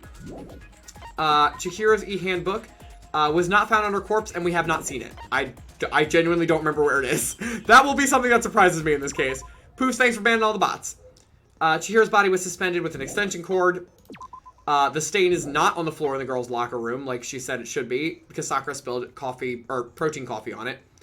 The library desk lamp in the library does not have the extension cord, and Celeste said that she found Chihiro right before nighttime started in the warehouse with a duffel bag with some clothes in it, a blue track jacket. We haven't seen that yet, so we don't know where that is. All that being said, cheers. Let's get started, y'all. I'm so excited. I love class trials with every fiber of my being. Let's begin with a basic discipline. We know what it is, thanks. Okay, let's talk about the murder weapon. Excuse me. Who, like, what, like, who? You don't get to decide what we talk about first, Monokuma. You're not part of this. Hold on, the person with split personality is the killer. Is the Genocide Jack case killer. So, or supposedly. The case file says that because of the times of the crimes and because no witnesses had ever stepped forward, but the killer always, like, ran, or supposedly ran away, like, very freaked out or something. I can't remember what the exact reasoning was. They said that it seems like maybe they're not totally in control or aware that they're doing it or something. Like, something seems weird. So they think the Genocide Jack has a split personality, not necessarily the killer of this case. First we have to make clear what was used to deliver the fatal blow. Oh, really? That was fast. Prediction of, who's Two-Face Girl for you? A lot of people seem to think it's Wattpad. Oh, wow, okay, that was easy. We only have one. Fatal injury. It appears it was a head wound. Yeah, that's correct. According to the Monokuma file, the killer used a blunt instrument. But what kind of blunt instrument could it have been? That's not wrong, unless I'm supposed to... Iron pipe. No, wrong. No, that's wrong. Thank you. As usual, Hero is completely off base. I don't care if it's not connected. She's my prediction. Yeah, but which Do we one? agree that the object that dealt the fatal blow was the dumbbell found at the scene of the crime? Oh, Library Girl. Okay, you know, you're on track with everybody else then. Wattpad. It was covered in blood, and there was nothing else at the scene that could have caused that kind of injury. Yeah, seems like it. And the wound on the victim's head is consistent with the shape of the dumbbell. As Oh, far okay. as I'm concerned, there's no mistake and no room for doubt on this one. Well, that's easy. The murder weapon is sometimes a real issue in cases. So, guess they're just like, let's just get it out of the way immediately. Looked at her head wound? Ugh. That's so creepy.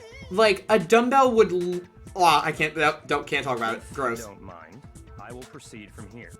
Let's move on to discussion of the culprit. I love Kyoko's voice. Oh, she does. Okay, so it's funny. Have you played Persona 5? Because that is Antakamiki's voice actor. It's also, if you played the Somnium Files, she's, oh my gosh, what's her name? It's Aya. Iba. It's Erica Harlacher, but I can't remember what else she plays. She's become, like, big now because of her role in Persona. She's, like, a real sweetheart. Although, I believe the criminal behind this heinous act is already quite clear. What? For real? Yeah, that's what I'm saying, Orange. I'm like, oh, can you imagine inspecting that head wound? It would be awful. Hero's killer is the fiendish serial killer, Genocide Jack. Genocide Jack, the fiendish serial killer. Did he really kill Chihiro? A new element has been added to non-stop debates. Yeah, what is it? For this debate, lines of white noise. Oh, yeah. So you're going to start hearing what other people are saying in the midst of when, like, if Byakuya is talking, you might get a comment from Celeste or from Hifumi that, like, flies in and disrupts your ability to affect everything. It's so annoying. It makes perfect sense for the game. It's not like a bad game element. It's just like, oh man, I forgot about this. I have to get rid of it. Yeah, we gotta get rid of it before we can shoot. Oh, I know. Well, yeah, you're using a lot of bandwidth, Mr. York, so I'm not surprised. I think Wattpad is Genocide Jack, but I think Byakuya is the killer. That is certainly a prediction. And it makes sense given the evidence that we found so far. You know I will not say either way with any of you. Culprit is Genocide Jack.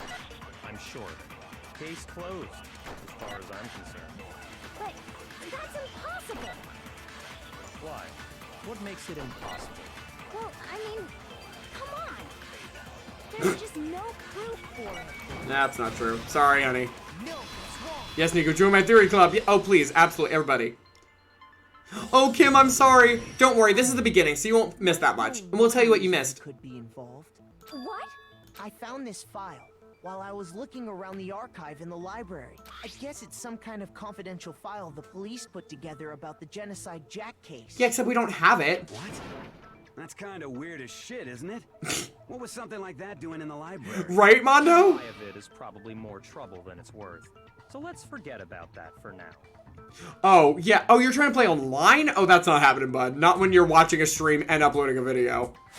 I love mysteries and making theories. You're very good at them, Nico. More importantly, You caught a lot of stuff in World's End all Club. the specifics of every Genocide Jack case in exceeding detail. According to the file, there appear to be 2 defining characteristics in every Genocide Jack case. The first is that a bloody message is found written at the scene of every murder.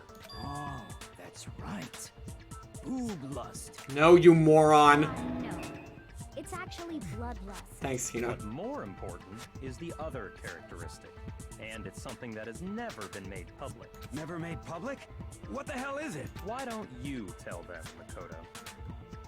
The other characteristic of every Genocide Jack case, which the world at large doesn't know. How the victim was positioned, because they're suspended, right? Okay, yeah, great. Apparently, in every Genocide Jack case, the killer suspends the body in a certain way. You are correct, Orange. That is a different one of the 7 deadly sins. That's lust, not wrath. Other than the killer, the only people who know about this are the higher-ups in the police department. However, Chihiro was most definitely suspended in the same way. So, how did the culprit know about this when only high-level police officials were aware of it? There's only one logical answer I can think of. It's because the culprit in this case is the real Genocide Jack. No fucking way! You're saying Genocide Jack is one of us? Yes, in fact, it's Toko. Oh, wow! They didn't waste any time doing this. What? Genocide Jack's true identity is Toko Fukawa. Dude, if I was Ifumi, I would be like, can I change my assigned seat right now? What? Hey, okay, wait, hold on a sec. Toko has, like, bloodophobia or whatever, remember? You know. What kind of serial killer is afraid of blood? Is Toko Genocide Jack? The answer is yes and no. Another riddle. Man, why is this gotta be so complicated? It's a riddle for sure, but I feel like I understand it. What it means for Genocide to be Jack to be Toko, but also to not be Toko. The answer is that she's not just one person, but multiple people, right? What is the truth bullet here? Oh, gosh. The freaking Hangman's Gambit. Oh, yeah, guys. Remember when I said this game does not handle this well? This is it. This is one of the things that's really bad. Like, really, really, I cannot believe they did it. Legitimately. I don't know how they got away with this 10 years ago. Yeah, please don't say this to someone. Now I understand. Maybe actually, you can say the actual full name of the disease, but, like, don't call her that. Is it because Genocide Jack has a split personality? And he doesn't even say it. I can't. Yeah. Oh, wait. I mean, Boobless accurately describes Lust in Full Metal Alchemist. I have not seen it yet, so I don't know that. Anyways, I don't think Rich Kid did this kill. Oh, hey, Rich Kid is on the same thought process as me. Or he's using that to frame her because of her split personality disorder. That's true. Big oof. I know. Hi, Perry. It's good to see you, but sorry you can't. I don't know if you've been here or just came in at that, but yeah, fun times. I think I read that somewhere in the file, too. They thought that the suspect might have, what did they call it? Dissociative identity disorder. Oh, okay. But still, to go and say that about Miss Fukawa is... Perfectly acceptable. Toko's strange behavior after seeing the body is proof enough that she has a split personality. The one thing that shows Toko could have a split personality has to do with her behavior. Her behavior changed. I got it! What kind of, why did I even need to say that one? You're talking about how she started acting totally different than usual, right?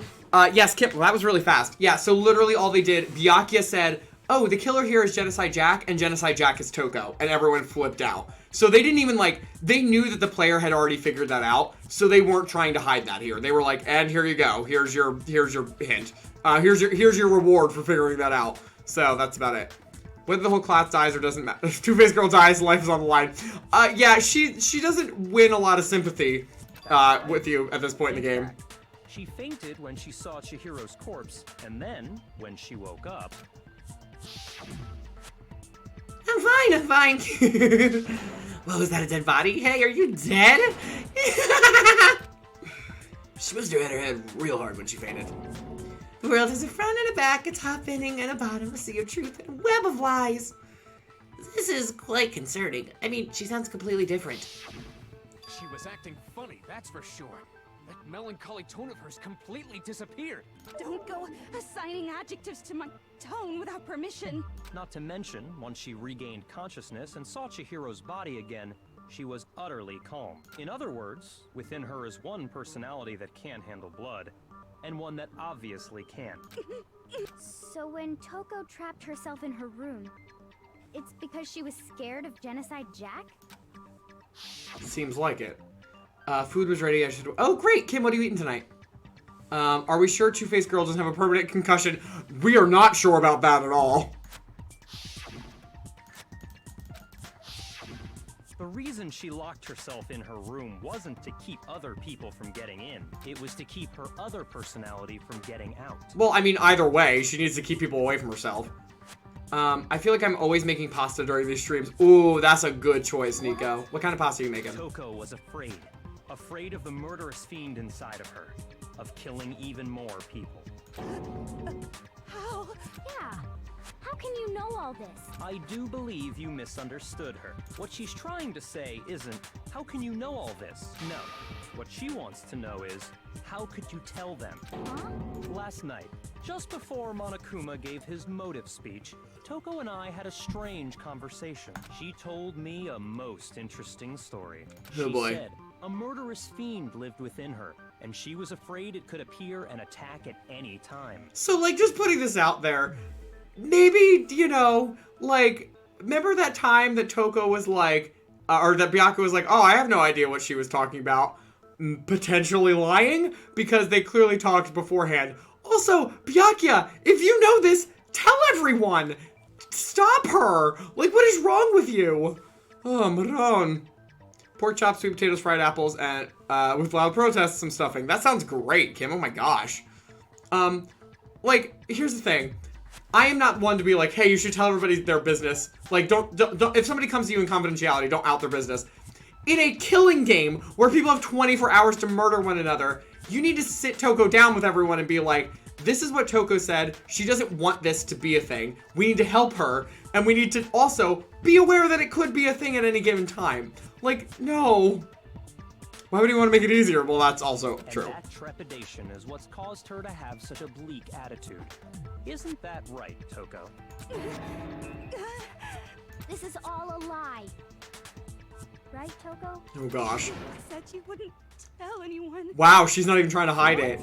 You promised. I can't believe you lied.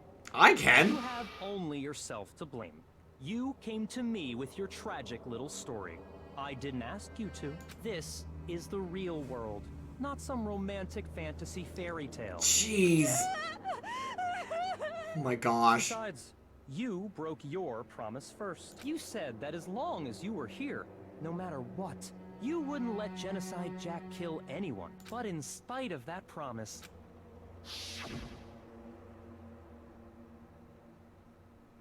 I couldn't keep her promise. Don't worry, it won't happen again. I won't let him have control. We've already seen the scene twice here. You said if I kept my promise, you would go out with me. Oh, that's not good, dude. That's the only reason I promised. how many times do I have to tell you? I never said that. But you weren't able to do it. You just couldn't resist that rush you got from killing, could you? This is really bad. I tried. I swear I tried to control it. But your efforts were useless. What a disappointment. Jeez, dude. I love that we're, like, not even a factor in this. We're just watching this unfold. Oh, listen. Ain't nothing wrong with spaghetti, basic spaghetti and some sauce. That sounds great. Rich Kid really hit her with a welcome to the real world. Well, I mean, yeah. She wasn't smart about that at all. She was absolutely acting on impulse. Or not. I don't even know if it's impulse. She sent herself into a trap. Oh my gosh. Oh. Oh, yeah, no, Byakuya's voice actor. Hold on. I think he's, like, really well known. I can't remember who it is, though. Oh, no, maybe it's not. Josh Grell. I don't know if anybody else knows him. But, yeah, no, I mean, he's really good. I hate you. Yeah, you freaking think, Toko? The opening act is nearly finished. All that's left is to hear from the person in question directly. I feel bad for her if she was trying to stop it and couldn't, but also, why reveal your dirty secret to him? Yeah, not smart, like, at all, but, like, also, I mean, she clearly was trying not to. She wasn't like, oh boy, let me just murder everyone when nobody else is around. She was clearly like, I don't want this. person. You don't mean... Toko's body suddenly lunged backwards. A huge thud echoed across the courtroom. But in the next second...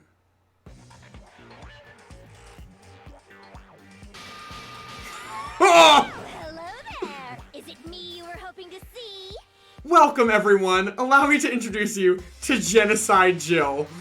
Oh my gosh. What the heck? So you figured it out, huh? Well, whatever. What are you gonna do? I'm the ultimate murderous fiend, Genocide Jack! Or better yet, let's go with Genocide Jill! What the fuck is this? Mondo is like, what is happening? No, that is nightmare fuel. Uh-huh. Oh my gosh. What happened to you? I hate being right. Toko, that's a loser name, and what happened is a textbook split personality. So what if one of them happens to be a serial killer? You should turn a blind eye to one's fault. I will say, Genocide Jill's VA, and Toko, because they're the same person, what a range, because Toko and her are complete opposites, and you can already tell she's, like, really doing it well. I hate being right. It's late, I cry. Listen, there's still plenty more, and just because we know what Genocide Jill is right now, well, we'll see. Jack and Jill didn't fall down the hill. They went on a murderous tirade. What the... Get out of here, Josh! How did her tongue grow pointed? She actually already had that. When she woke up, her tongue like rolled out. She has like a pointed tongue. Raise your tongue. Oh wait, does it really?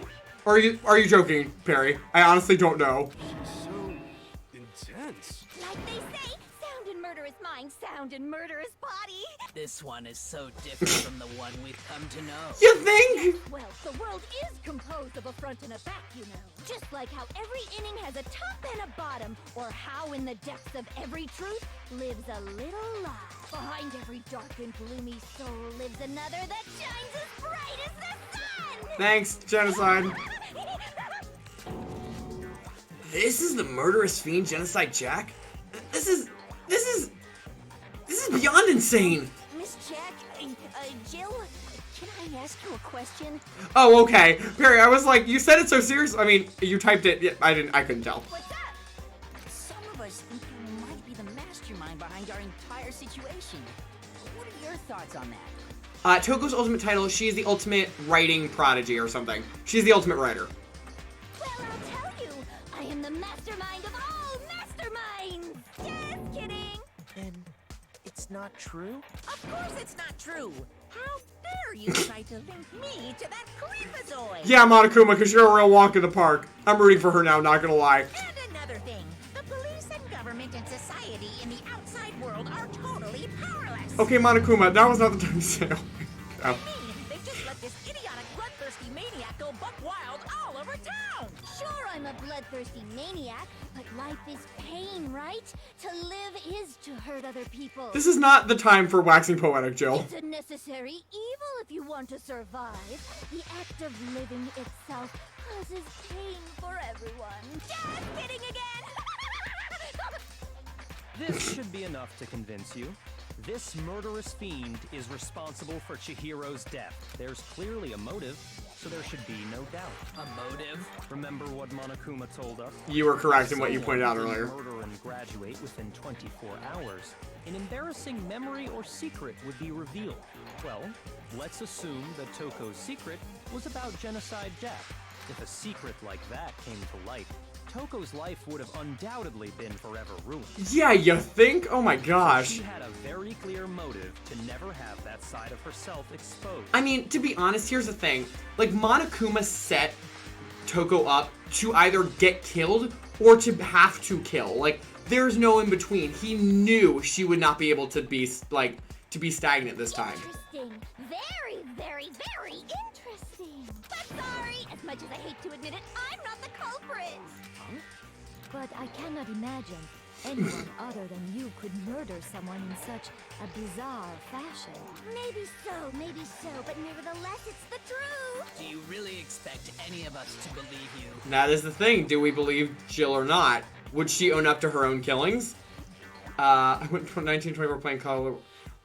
Is that good. I don't play COD. I'm so sorry. I'm not a shooter game person. This has shooting in it. It's all the same thing.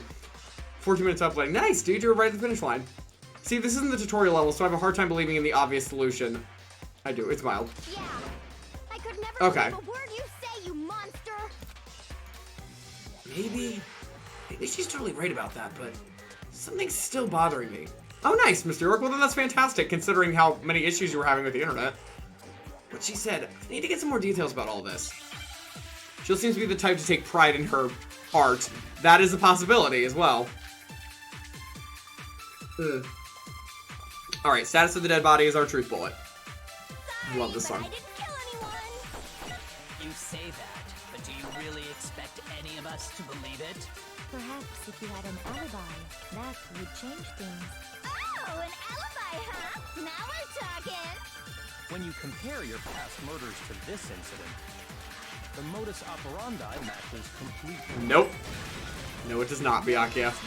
I wonder if anybody else is caught. I think somebody else did. Are the methods of murder really exactly the same? I'm not so sure about that. Oh, hell, for the length thing, to be honest, they all about take an hour and a half. So that's, I mean, I don't remember. This one could be shorter. This one could be longer. Some of them are like, in the second game, they're like 4 hours long. In this one, I think most of them are an hour and a half. I could be super wrong, though. I think my usage of calling the girl Two-Face Girl was right from the very start. Well, yeah, you didn't know that, but it was surprisingly accurate. I still think Byakuya wanted to frame her for his kill. I agree. So yeah, a lot of people seem to think that's the reason. I think there's a slight difference between the Genocide Jack cases and this one. Huh? How is it any different? Uh-oh, you don't know? Well then, human garbage, let me tell you! I kind of love her, though. I hate it, but I kind of love Genocide Jill. Her voice acting is just so good. I murder with passion and conviction. I consider myself a professional, and I have a very particular way of doing things. Nico, you call it every time. Like, even little things like this, you're so right. Imagine you go to a fancy Italian restaurant. They're very picky about the noodles, the sauce, everything. But what happened to Chihiro? It'd be like if that same Italian restaurant started using ragu or Chef Boyardee. Oh, hey! Miss York, thank you so much for the 2 Tier 1 subs to Ghostlight and El Dizzle. Oh, that's great people to get those as well. I so appreciate that, bud. Ghostlight and El Dizzle, both of you, welcome to the party. You are officially one of the heroes, or 2 of the heroes. So glad to have you here. I really appreciate that, bud. That was really sweet of you. Hey, Chef Boyardee is good food. Do not tell me that. Orange, you don't already eat as it is. You're going to tell me that Chef Boyardee is the food that you're eating? Oh. Her VA must be having a great time. Well, after having to be like, I'm so sorry, you're a punk, like, for like 3 hours, she's probably like, yes, I get to go be completely unhinged. I love it. Canned old meat. Honestly, I really like Toko and Genocide Jill. They're amusing to me. I mean, I'm not gonna say it anymore. This is no creation of mine. Let me rephrase that in a way that maybe makes more sense. No, I think she was very clear, honestly. Clear differences between the Genocide Jack cases and this one. There's one clear difference between the murders. In the photos from the other Genocide Jack cases, look at the neck and the stomach. Oh gosh, the victim's fatal injury? Okay, there we go. For one, the cause of death is different.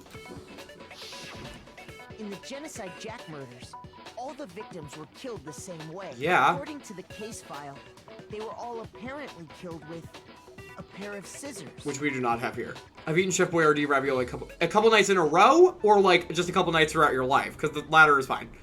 And voice inflections. As long as the voice actors are good, it's easier to tell things. And they've got great voice actors for this game. They needed to, obviously. From a blow to the head, right? Ah, yes. That is remarkably different from the other murders. Very true. Wouldn't it be strange for someone who kills the same way without fail to suddenly change their method? Unless they wanted to get away with And it. there's more. One more conflicting detail. That's right. In my recipe of murder, if the bloody message is the tortellini, then the arrangement of the body would be the pesto sauce. Great, thanks, Jill. Please stop comparing killing people to cooking. Oh. Hope nobody was still hungry. The difference has to do with how the body was arranged? That's right, the second difference is related to how she was suspended. In the photos of the other Genocide Jack cases, all the other victims were stabbed through their hands. Here you'll see a clear difference what was used to suspend her. Obviously, they used an extension cord. She didn't do that. Remember what the killer used to suspend her? They used some kind of rope to hang her up by her wrist. What is your point? Oh my gosh, it's not a rope, you moron. You even said that. Something else was used to suspend them. The scissors themselves, right? Specifically, pairs of razor-sharp scissors. Where the crap did she get these things anyway? And guess what? I used my own specially designed scissors for the murders and the arrangement. Like I said, I'm a professional, so naturally I'm very picky about the tools I use. Please stop talking about this like you're... I can't. If I'm gonna eat one meal per day, I gotta have variety. Well, I would hope so. Psychopathic killers can't change their method. Oh. If they... Yeah, I guess if there's a certain, like... If they have, like, a compulsion about it, I guess they wouldn't be able to. Well, I mean, they could, but... Big Mac said there's two differences, but he's wrong. I'm sorry, Big Mac? Big Mac? Are you referring to me? Listen up, Big Mac. There's actually one more difference. Huh? My word, you really didn't notice?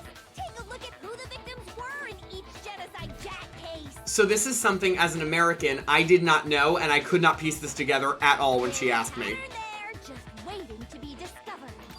Pattern. Figure that out, and it'll be plain as death why I couldn't have possibly killed that little lolly girl. Oh, jeez. There was a pattern surrounding the Genocide Jack victims, and Chihiro didn't fit it. Oh, concrete cutting scissors. That's a good point. Hey, fun fact, Jack the Ripper may not have been targeting prostitutes, according to records about the victim. Wait, really? What were they looking at? Or what were they looking at? What were they targeting? I know, she does such a good job, doesn't she? I took a psychology of serial... I'm sorry, you did a what? How? If you look at the names of every victim, what you'll notice is... Because Chihiro was a girl. So, what they want you to see is that all the victims are men. Chihiro was a girl? Yeah, I didn't know that. There was one of the pictures that looked like a woman to me, so for this whole thing, I didn't understand. In all the Genocide Jack cases, all the victims had something in common. I think I thought the person on the right was a woman. Or could be a woman. They were all guys? That's right! The people I killed with such passion and conviction are all adorable little men! I can't believe I said it! I'm so embarrassed! You're so creepy. It's funny that the thing is, like, both Jill and Toko have this, like, obsession with men, but for totally different reasons. What the hell is wrong with you? I can't help it! I'm just a full-throttle boy-on-boy fangirl, and the mopey side of me just hates it. And remember how Toko was like, ew, men being together, and then Jill is like, yeah, men being together, so very different ideologies here. Now I'm on the fast track to becoming a full-fledged man madam! So since Chihiro was a girl and not an adorable little man, you wouldn't kill her? Would an Italian chef suddenly start making ramen just because they're both noodles? Don't be stupid. Actually, a shockingly good comparison. Too much passion and conviction to cross that line. That's the absolute reality of the one and only. We get it. You clearly explained your hobby and your philosophy. But that's not all there is to it. The problem is that they have to, like... She has to produce the scissors right now, or else they'd be like, well, it doesn't matter if you didn't have the tools you normally had. Genocide Jill would have killed rich kids sometime after admitting the split personality had they gone on their date. Potentially. Seems like it.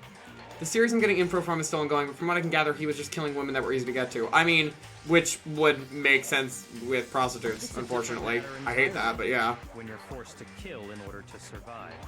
That's interesting, by the way. Oh. Kurt?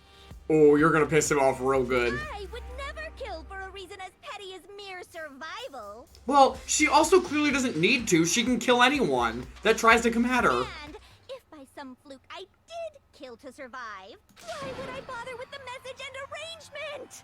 It'd make me the obvious suspect. Right, thank you. That does make some amount of sense. Thank you, Celeste. Plus, whatever reason I have for killing, I would never leave out my prized scissors. Who would go out of their way to use a big, stupid, heavy dumbbell? Maybe you used the dumbbell because you couldn't There we find go. any scissors in the school? Any scissors? I don't just use any scissors. I only use my own set of high-class envy of the entire world scissors. Yeah, I don't think I don't think the world's envying those scissors. I don't want to be anywhere near them. Hey, whatever. There still aren't any in the school. Are you sure about that? Oh! Yep, nope, Monokuma gave them to her. Can you, like, this is the thing. How did Monokuma's just like, yo, here, you get some scissors. Like, what? Sir, why? Ugh. Victorian London was just really generous. Oh, okay, also that. Credit to Two-Face for knowing her branding and using personalized scissors. She's building her brand identity. She's fully equipped. That's right. So I can kill anywhere, anytime. Why would I resort to dumbbells or rope when I have my trusty scissors by my side? Right, so it's looking less and less like it's Toko. Tell me I'm wrong. You can't, can you? Gutter dogs, all of you. Jeez. Not to mention, I have no clue how to tie a good knot. The rope's totally out of the question anyway. Taka's like, are you kidding me right now? I have no idea what's going on anymore. Could such a heinous villain really be innocent? He must be losing his mind because he's like, he's only black and white. So he's like, if someone's evil, they do the evil thing. If someone's good, they do the good thing. And everything that he understands is being just completely upended right now. I figured that she makes the scissors. Oh, she could do that. That's true. I mean, they don't have a forge here, though. Right? And nobody but the police knew about that. Yeah. That's why we figured it had to be the real deal and not some copycat killer or whatever. Actually, hold on. There is one person. One person who could have copied the Genocide Jack cases. Alright, so now we gotta select. And the only other person who knows, you were correct, would have been... Where the crap is he? Byakuya. Oh, he looks real nervous, too. My answer. Byakuya, it's possible you could have found out, isn't it? If she has her scissors, though, that means she can't kill anyone because it'd come right back to her. Well, also that's true. I mean, they can cut through concrete. She should be proud. Also that. The question is, has she had the scissors the whole time, or did she make them since she's been here? I think she kind of implies that she did have them. Toko, I stabbed them in that way because I don't know how to tie a knot either. Like, yes, great logic, thanks. You'd have no problem gaining access to classified government documents or internal police records. Plus, you've already looked through the Genocide Jack file before this all happened, hadn't you? Are you saying Mr. Togami did it? Then the reason he pushed the theory of Genocide Jack being the killer so hard was because he wanted to pin the crime on her. So, he rearranged the scene to disguise it and make it look like I put my stamp on it. Seems like it so far. This man was behind it all. I'm on fire. That is a sprite. Look how long her tongue is. Look at that. Okay, bold prediction. Two-Face Girl gets killed while in her fear side because Genocide Joe won't take over and kill with the scissors. That is definitely a good prediction. What's your response? I see. So now the suspicion falls on me. Then I must ask. When would you say I began acting suspicious? Surely you must have an answer. The entire time you have been threatening us. Looking back and thinking about it now, the way you were acting right before we discovered the body was a little strange. I don't remember what he was saying. And the locker rooms. They're suspicious. Very suspicious indeed. Wouldn't you agree? Not really. Seems nobody searched the locker rooms. Let's start with the girls' locker room. You wanted to go to the girls' locker room right away, right? But since you're a guy... I should have naturally thought of the boys' locker room first. Is that what you want to say? The victim was Chihiro, a girl. Hence why I said we should check the girls' locker room. But you didn't know it was her. Nothing strange about that, I'd say. On the contrary, there's something very strange. Okay then. What's so strange about it? Go ahead. Share with the rest of the class. Oh yeah, new element? What is it? But if you were copying a murder, why not use their one signature thing? Because he didn't have the scissors. Or whoever did it didn't have the scissors, right? A truth flashback? What the crap? If you aim at a weak spot and hold down the left mouse button, then you'll remember... Oh, I hate this mechanic. Oh, I hate this mechanic. I'm awful with this, guys. I'm so sorry. So, essentially what they're saying is that you can steal what someone else has said and use it on another person's argument. It's really... It takes you going through it multiple times to even understand it. Okay. Alright, well, let's see how this goes. Obviously, we're not going to use any of our truth bullets, so I'm not going to make any sense here. Yeah, Monokuma file number 2 has nothing to do with this. So, you said Byakuya was acting kind of weird before we found the body. But he was acting weird... how? If you're presented with the opportunity Ew. to check out Get out of here, Hifumi. What happened to 3D? You absolutely take it. No. That's a natural reaction for any guy.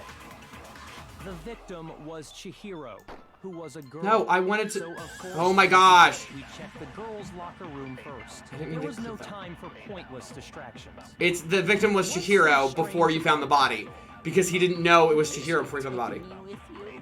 Ew, get out of here. Gross. I hate him. Okay, cool. Hold on. So, you said Byakuya was acting... Oh, wait. Is it that I'm using this? See, this is the thing. I don't know if it's that... He was acting weird. I don't know if it's that... Oh.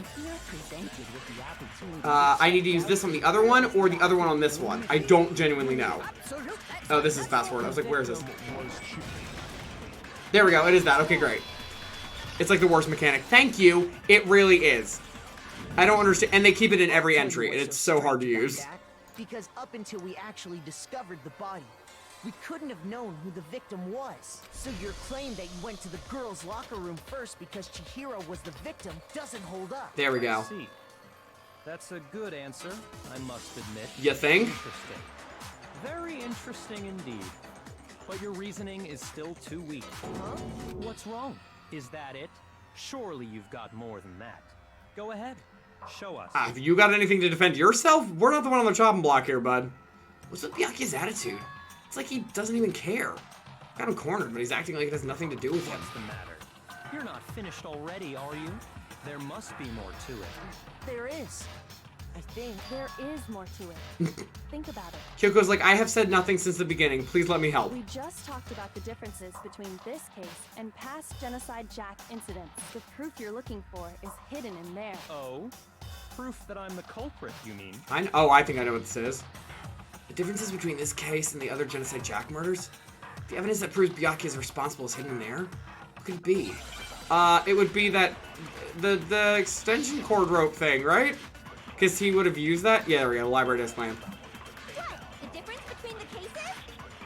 You want me to explain it again? No, I'm good, honey. When I want to kill, I use my very own special scissors. And I use those same scissors to arrange the body. But Chihiro was suspended with... It was some kind of rope. Was it not? No, how did nobody notice it wasn't rope? Absolutely was. No, it was not. Then there must be something very fishy indeed about that rope. Hey, Byakuya, where'd you get it from, huh? Ooh. I'd never seen that rope before in my life. Oh, lies. There we go. I knew it was coming somewhere. Actually, I'm pretty sure you have seen it before. Because you see, that rope, or should I say, that extension cord? What? An extension cord?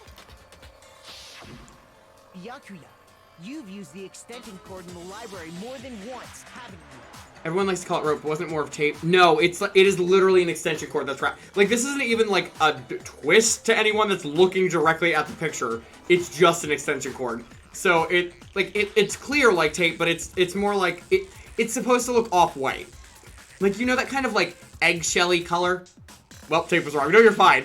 And the same extension cord that was in the library all this time went missing after the murder. Oh, it's great art, Tia, totally. And that's a long cord then. Oh, I mean, listen, some extension cords are like 80 feet, so. And there's no way someone who uses that extension cord as much as you do wouldn't discover that fact. Right. Byakuya must be the one who took the extension cord. I can't imagine any other possibility. That's really what you think? Then your conclusion is something like this? I killed Chihiro in the girls' locker room, then hung her up and wrote that bloody message.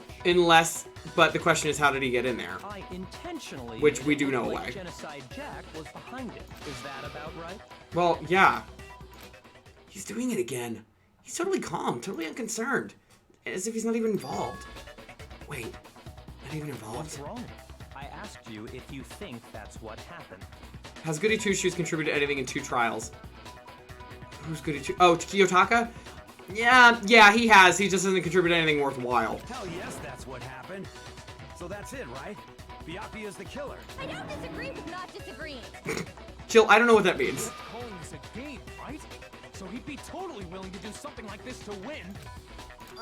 Sorry, but could we hold on just a second? Oh? I think we need to talk about this a little more. Do we really need to?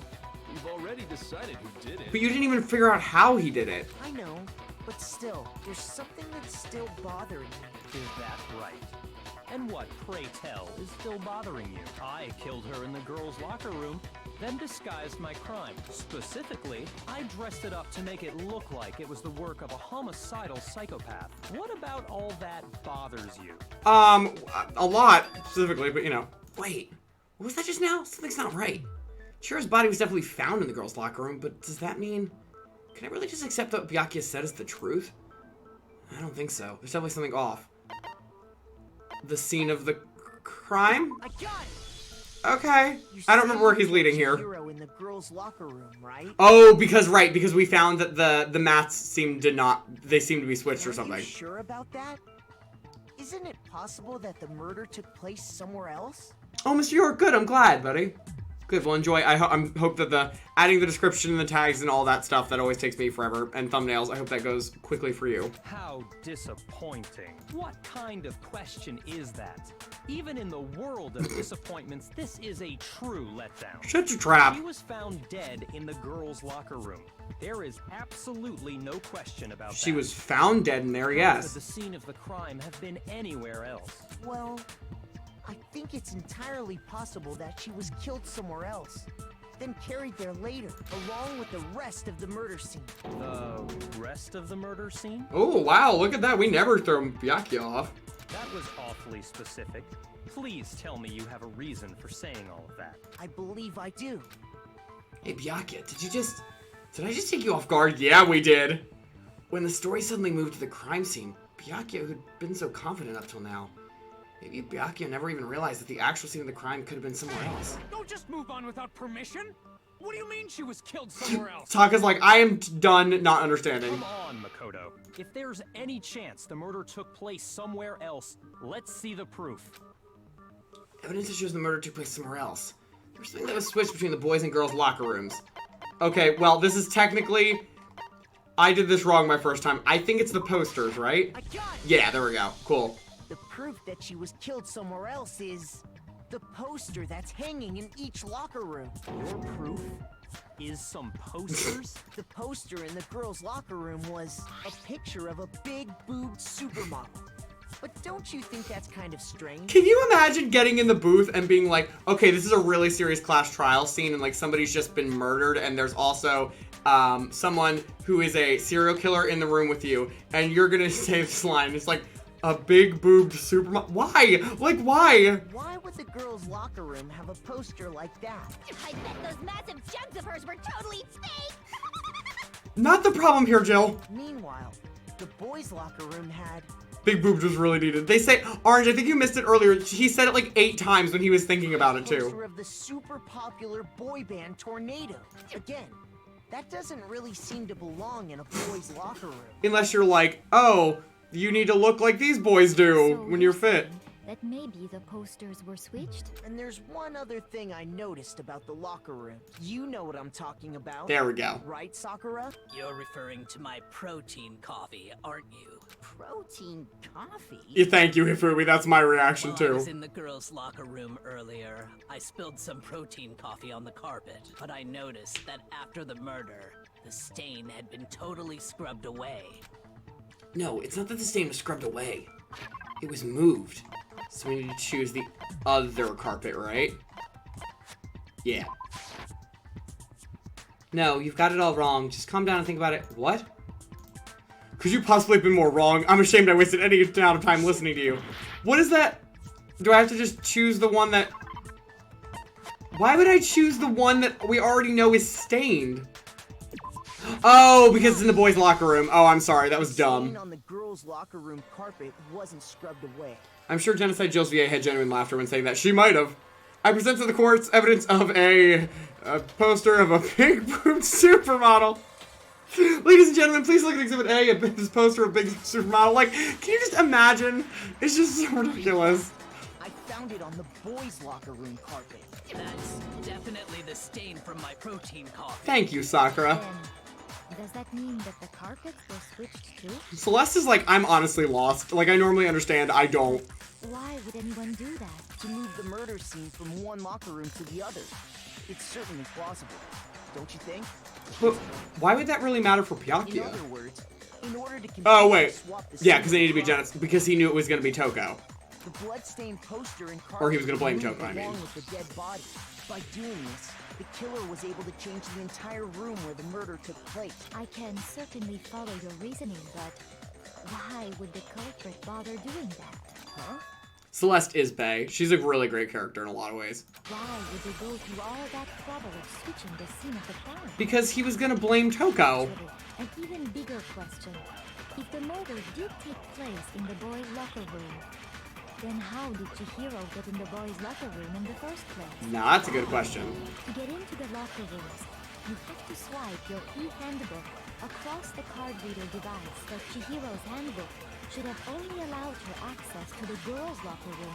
She had no way to get into the boys' locker room to begin with. No, she did have a way, and I can tell you what it was. You know? I highly doubt that. Yeah, I'm telling you, I know how she could have done it. Oh my gosh. Is he right? Could Chihiro really have gotten into the boys' locker room somehow? Your Honor, the killer left clear evidence on this big boob supermodel poster. Awkward silence. Okay, but if they moved the stuff around, why didn't Sakura or Hina mention anything? Like, you'd think they'd notice they had to walk through a different door for the crime scene. No. It's not that they changed the actual rooms themselves. It's they took the carpets out of one room and moved them into the other and swapped the posters in each room. And what they're saying, and Sakura did say, she brought it up, she said, honestly, I wouldn't have noticed something like that. She's like, I can't tell the difference between the carpets beyond the stain, and I never looked at the posters. So all the equipment is the same, all the location of the rooms is the same. At least as far as we've realized. Your Honor, members of the jury, please look at these photographs. I can't. Oh my gosh. Oh no, Nico! Oh, this is a bad time for that, hon. This is really bad, but I wish you a safe venture.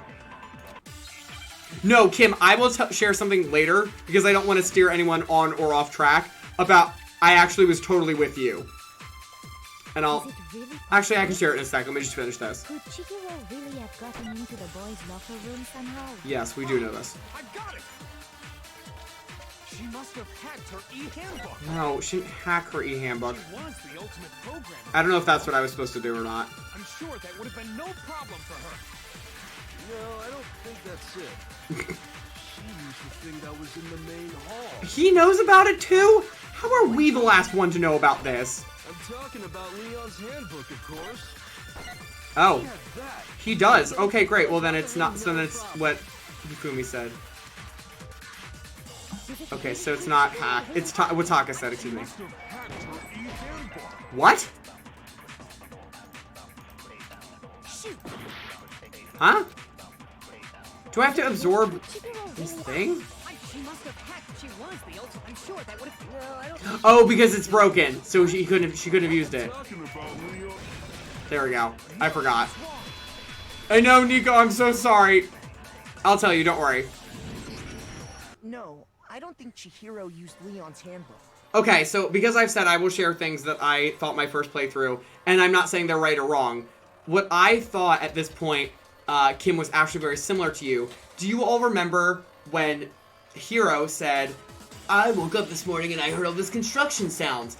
I thought that the sounds were of Monokuma or the killer or someone changing the rooms. So I literally thought they swapped places. So I was 100% with you. I went, yeah. But it just, they haven't at least gotten to that point if they ever do. Oh. Well, then, yeah, I guess that'd be pretty impossible, huh? You would, I correct. was struck silent by how quickly you gave up. Wow. Plus, isn't there a regulation against using someone else's handbook? You would think, but no. Actually, the rule states that loaning your handbook is prohibited. It says nothing about borrowing one. I don't think you're helping your case here, In other Byakuya. words, you could borrow a dead person's handbook all you want, and you'd be safe. Yup. Hit the nail square on the noggin. I forgot that the body was moved too. Makes way more sense. Yeah, exactly. Of course, if it were broken, that wouldn't make any sense anyway. So then, She must have hacked hers, like I said. She used her ultimate programmer skills and... You can't fix an e-handbook. The instant you open one up, a security buzzer starts blaring. So if she didn't Dang, use Leon's alright. handbook, and she didn't modify her own handbook, Maybe Mr. Naegi's initial assumption is just wrong? Gee, thanks, Hifumi. Seems like there's no way she could have got into the boys' locker room. So I guess so. Okay then, I vote for Byakuya. We're not voting right now, Kiyotaka. Is that it then? Shiro was killed in the girls' locker room and Byakuya's the one who did it? Really? Still, I don't know what else I can do. Hold on a second. Thank you, I Kyoko. agree with you, though. I think you're on the right track. What the? You finally decide to open your mouth and that's what you've got to say? Thanks. There's no way she could get in the boys' locker room, right? So... Why are you so sure she couldn't get in? There's still one other way she could have gained access. What? What are you talking about? What other way is there? Thank God Kyoko's here. Really, Kyoko is best girl. Like, she's so helpful in these moments. Why don't we take a little break from the trial? I'd like you all to come see something. Something you could do. Wait. Just what do you think you're doing? Don't worry. This'll make the whole trial more exciting. I'm sure that thought must please you. It's a good way to get him to convince him. Huh? It'll make things more exciting? Well, all right then. I declare an official class trial recess. Sure, alright, whatever. For real? Now then, what is it you want to show us? It better not be boring or I'll be very unhappy. Oh, I have no doubt it'll meet your lofty expectations. So, shall we go? Look at that nat 20 persuasion roll. Kyoko, the most quiet character in this game, just unnaturally skilled in persuasion of all things. So before I even knew what was happening, the class trial had been put on hold. Enchanted Siren, hello! It is so good to see you! Y'all, please go follow Enchanted Siren. I don't actually have a specific shout out for you yet. But we've rated her a couple of times. She is a wonderful, wonderful artist, does plenty of emotes. And we've rated her channel. It's so cute and like so cozy. It's called You Do the Cove, right? The Enchanted Cove. But she's got such a great community, very warm, very welcoming. And I've been able to just relax, and I'm glad that I've been able to share a community with all of us. So if you have not been there when we've rated her channel, please go check her out. How are you doing tonight, though? Oh no, an upset Monokuma, what a shame. Enchanted Siren, we're in the middle of playing a murder mystery game, and we are right in the thick of finding out a lot of plot twisty stuff, so I'm sorry if you're getting thrown into the fire here. But listen, if you like that kind of stuff, get ready. If you're a little squeamish, be careful. It's you know, blood and stuff. It's murder. So, I mean, you know, hello. We headed off with Kyoko in the lead. And where she took us was... Thank you. Oh, you're so welcome, of course. Also, that emote's so cute. The girls' locker room? We've already searched this place top to bottom. What are you trying to pull, Missy?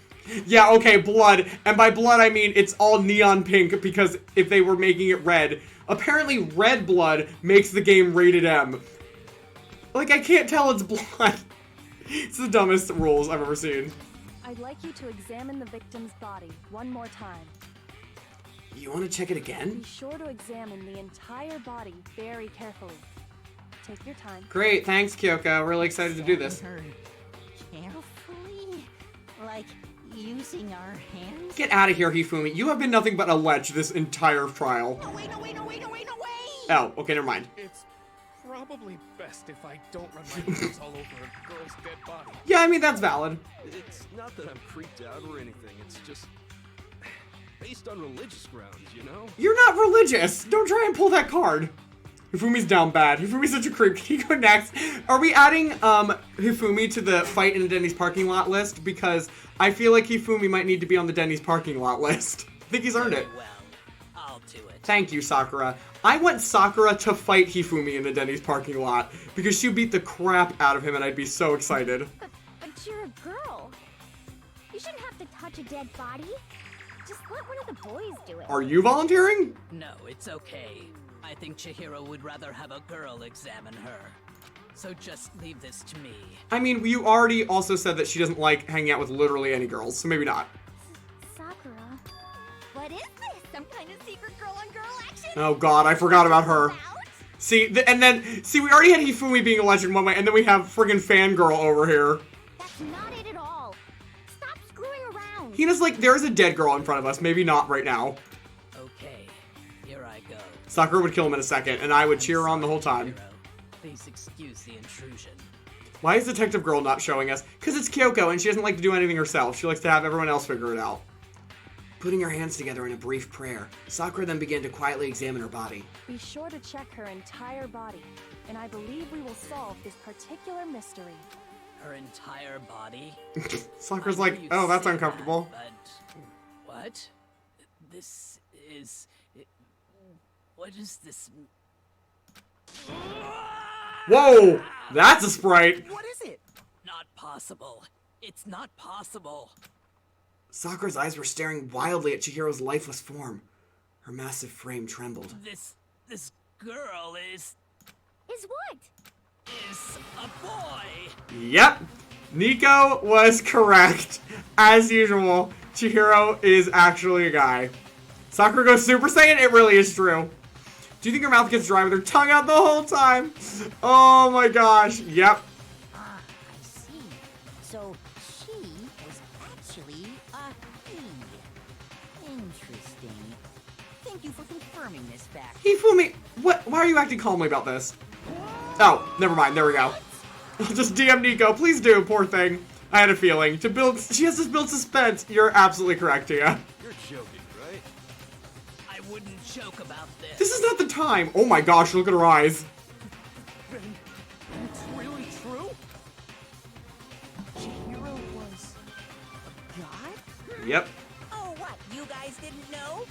Heck, I knew that right off the bat. Yeah, and you screwed Chihiro over. Oh, Bria, I knew exactly what you did. Yep. That's what Bria spoiled for herself, and that's what I spoiled for myself. Oh no, you told Tia! Oh my gosh, you're like, I can't be the only one that knows this secret. Oh my gosh, that's why I was like, you guys can't look up anything. These two were two specific people I was thinking of. There's other things too. But I was like, they can't know that Toko is Genocide Jill, and they can't know that Chihiro is a guy, because it will throw this whole case off. Oh my gosh. Fujisaki was totally a guy. He was a cross-dresser? Oh, no, I'm really on fire! I wish I had Oh my god, okay, Jill, not now. So that's what Kyoko wanted to show everyone, huh? Interesting. Yes, that certainly does make things much more exciting. I can't tell if Kyoko's like, great, so glad that I had to do this. Now let's ride this wave of excitement back to the courtroom and get back to the trial. Yeah, because now everything is concerning. I do apologize for keeping you waiting. We've all just learned of the shocking revelation that Chihiro was actually a boy. Let's pick up from there. Yeah. Here's the thing. What's actually funny about this is that in later games, you do actually have trial intermissions because they got this idea from this. Because people were saying, they're like, these are really long and you've doubled them in length. Like, we need a break somewhere in between here. So they literally took this concept and then applied it to the other games. Yes, well, I don't know his reason for hiding it, but the fact is, Chihiro was not a girl, but a boy. To think that Chihiro was actually a guy. The thought had never even crossed my mind. Because the victim was male, he would have had no problem gaining access to the boys' locker room. Oh, Nico, you came back just in time. You were correct. They just found out that Chihiro was, in fact, a guy. So we don't know what the reasons were for... They're saying, like, hiding it. It's either hiding it or choosing to live as a woman instead of a man. Again, this game came out in 2010, so some of the... What we understand in society now is different, so just keep that in mind, everyone. This is why I said that earlier, by the way. His gender is male, then yes, that would be true. Exactly. Congrats on being right again. Nico's right every time. No wonder he never wanted to hang out with Sakura and yeah, no freaking kidding, because she'd be like, well, listen, I don't know how to tell you this. Of course his handbook said he was a boy. He dressed like a girl, but he was a boy through and through. Yeah, this is some of that. It's Monokuma. So then, there should be no issue with Makoto's initial assertion. The victim was killed in the boys' locker room, and was then later moved to the girls' locker room. It is absolutely a possibility. Well, oh yeah, because if the killer was a guy, then the killer and Chihiro would be in the guys' locker room, and then all the killer needed to do was get one of the girls' handbooks in the main hall. I was like, what's that called? The main hall from that mailbox thing. Use that, get in the girls' locker room, set Chihiro up in there, and then they're good. Yeah, Poofs, hold that thought until the end. We'll talk about it then. Trust me. Could have easily used Sayaka or Junko's handbook to get into the girls' locker room. There we go. Oh, thanks, Kyoko. Never mind. I guess I shouldn't have said anything. Hero really was killed in the boys' locker room? I still don't understand the motive for moving the body, but yes, that does seem plausible. Well, I must admit, I did find it rather odd. Well, here's the thing that we're talking about. We don't know the motive for moving the body. We don't know the motive for killing Chihiro now, because the assumption was that the motive was for Genocide Jill to, you know, keep their secret quiet about being, you know, a Genocide Jill. Or being a Genocide Jill, being the Genocide Jill. But, like, no one else, we don't know why any of their secrets are, what Monokuma was going to reveal about them, so it's like, question mark. So much has changed in 11 years, right? It is an entirely different world now. I knew he felt a little off. Okay, we're gonna skip that part. Titillating situation. Not a good time for this, Jill. So now everything has been connected. All the mysteries have finally become clear. No, they haven't. We don't even know how she died. Okay, well, connected or clear or whatever. We still think it's the killer, remember? Yeah, thank you, Hina. Very interesting. He's off in his own little world. Yeah, like you normally are, Hifumi. I won't hear it. Makoto? After everything we've learned, do you still think Byakuya's the killer? Well, without a doubt, Byakuya is the one that made Chihiro's death look like Genocide Jack did it. Right, but that doesn't prove that he's the murderer. We don't know how Chihiro died at all. I think he might not actually be the killer after all. What? But aren't you the one who accused him in the first place? Yeah, like an hour ago at the beginning of this trial when we didn't know anything. Just seems to be too easygoing about all this. Like he's enjoying us solving the mystery. I mean, he also could just be masochistic. The way he's acting, it makes it seem like it doesn't have anything to do with him. And you think that might be because it doesn't have anything to do with him? I mean, he should be, if he's gonna die one of these two ways, he should be concerned, but it's also Byakuya, so who knows? Plus, the evidence he left behind was a little too... how can I put it? Overt. He consciously chose to use the extension cord, knowing it could connect him to the murder. It is true. Byakuya's too smart for that. At least, that's how I see it. And Byakuya, when you found out the murder took place in the boys' locker room, it seemed to rattle you. Right. And then again, when you found out Chihiro was actually a guy, if you really were the killer, that stuff wouldn't have had any effect on you. He just likes the game. That is a possibility. So that's your thinking, huh? Well, it bothers me that you don't have more concrete reasons, but it's fine. I guess I'll mark it as correct for the time being. Thanks, Teach, which is not an exam. Mark it as correct? He's right. I am not the culprit. So everybody had predicted that either it was Toko, or that Byakuya and Toko were working together, or that Byakuya did it and pinned it on Toko. And now it seems like none of those theories are correct. So who the heck killed Chihiro? I just happened to come across the corpse in the girls' locker room and decided to alter it. Great. Why? Are you fucking with us right now? No, I am not effing with you right now. That's me editing the language. Well, I find it very hard to believe. Go ahead. Find it very hard to believe. You're free to be executed along with the rest of us. Great. Thanks, Byakuya. Really telling the truth, then why? Why do you do that to his body? My reasons hardly matter right now. Uncovering the culprit is much more important. Boo hiss! Everyone's like, great. Glad my prediction was awfully wrong. Now then, if it wasn't me, who was it? Well, I don't think I can say for sure without talking about it a little more. Oh, Madness, hello. How are you doing tonight? We are just in the thick of this murder mystery trial. Oh, I do want to say, I keep forgetting this for everybody who's new coming in. I know most of the people that are on tonight. This game is definitely, I would say, at least, I don't even know if I would say 13 plus. Use discretion. It's a horror game. There's a lot of mature elements, especially in this specific game. So just in case anybody's new popping in and doesn't want any part of that, just be aware. But if not, just, everybody keep playing. Leon's handbook was broken, so probably a girl. You're seriously gonna keep going? I'm lurking still. Oh, you're totally fine, Monsieur. Wait, I thought it was clear Byakuya did it. I always want to give those reminders just because I know I don't have like a what do you call it? Like that, oh, you have to be 18 plus to like join this stream, because I have high schoolers and I'm fine with watching this kind of stuff. But I also know that sometimes I'm like, oh man, I should probably tell that when new people come in if they don't know what they're getting into. I'm with Makoto.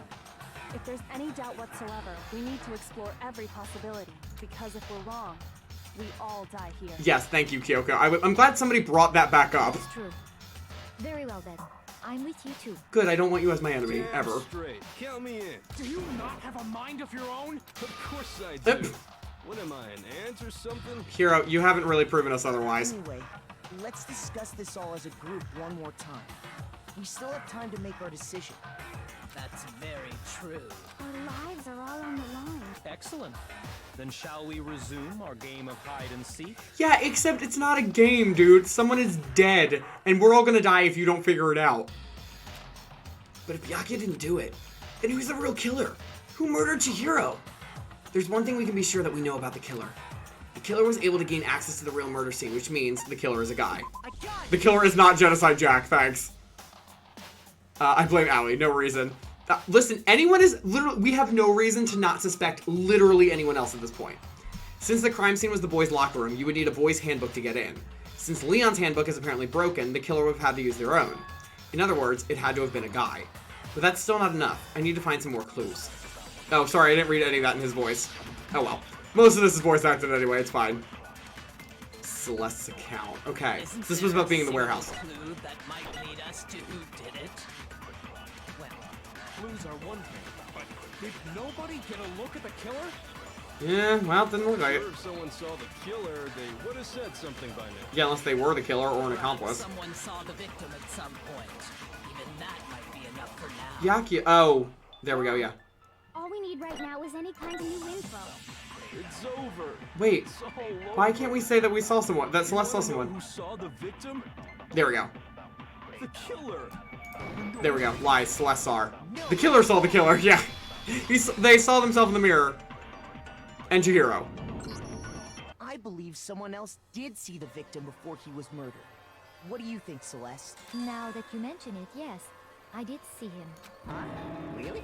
Oh, but I suppose only Makoto knows about this. Right. The rest of you had no idea, did you? That is why you're all making such ugly noises. She still finds a way to be such a jerk. Whatever!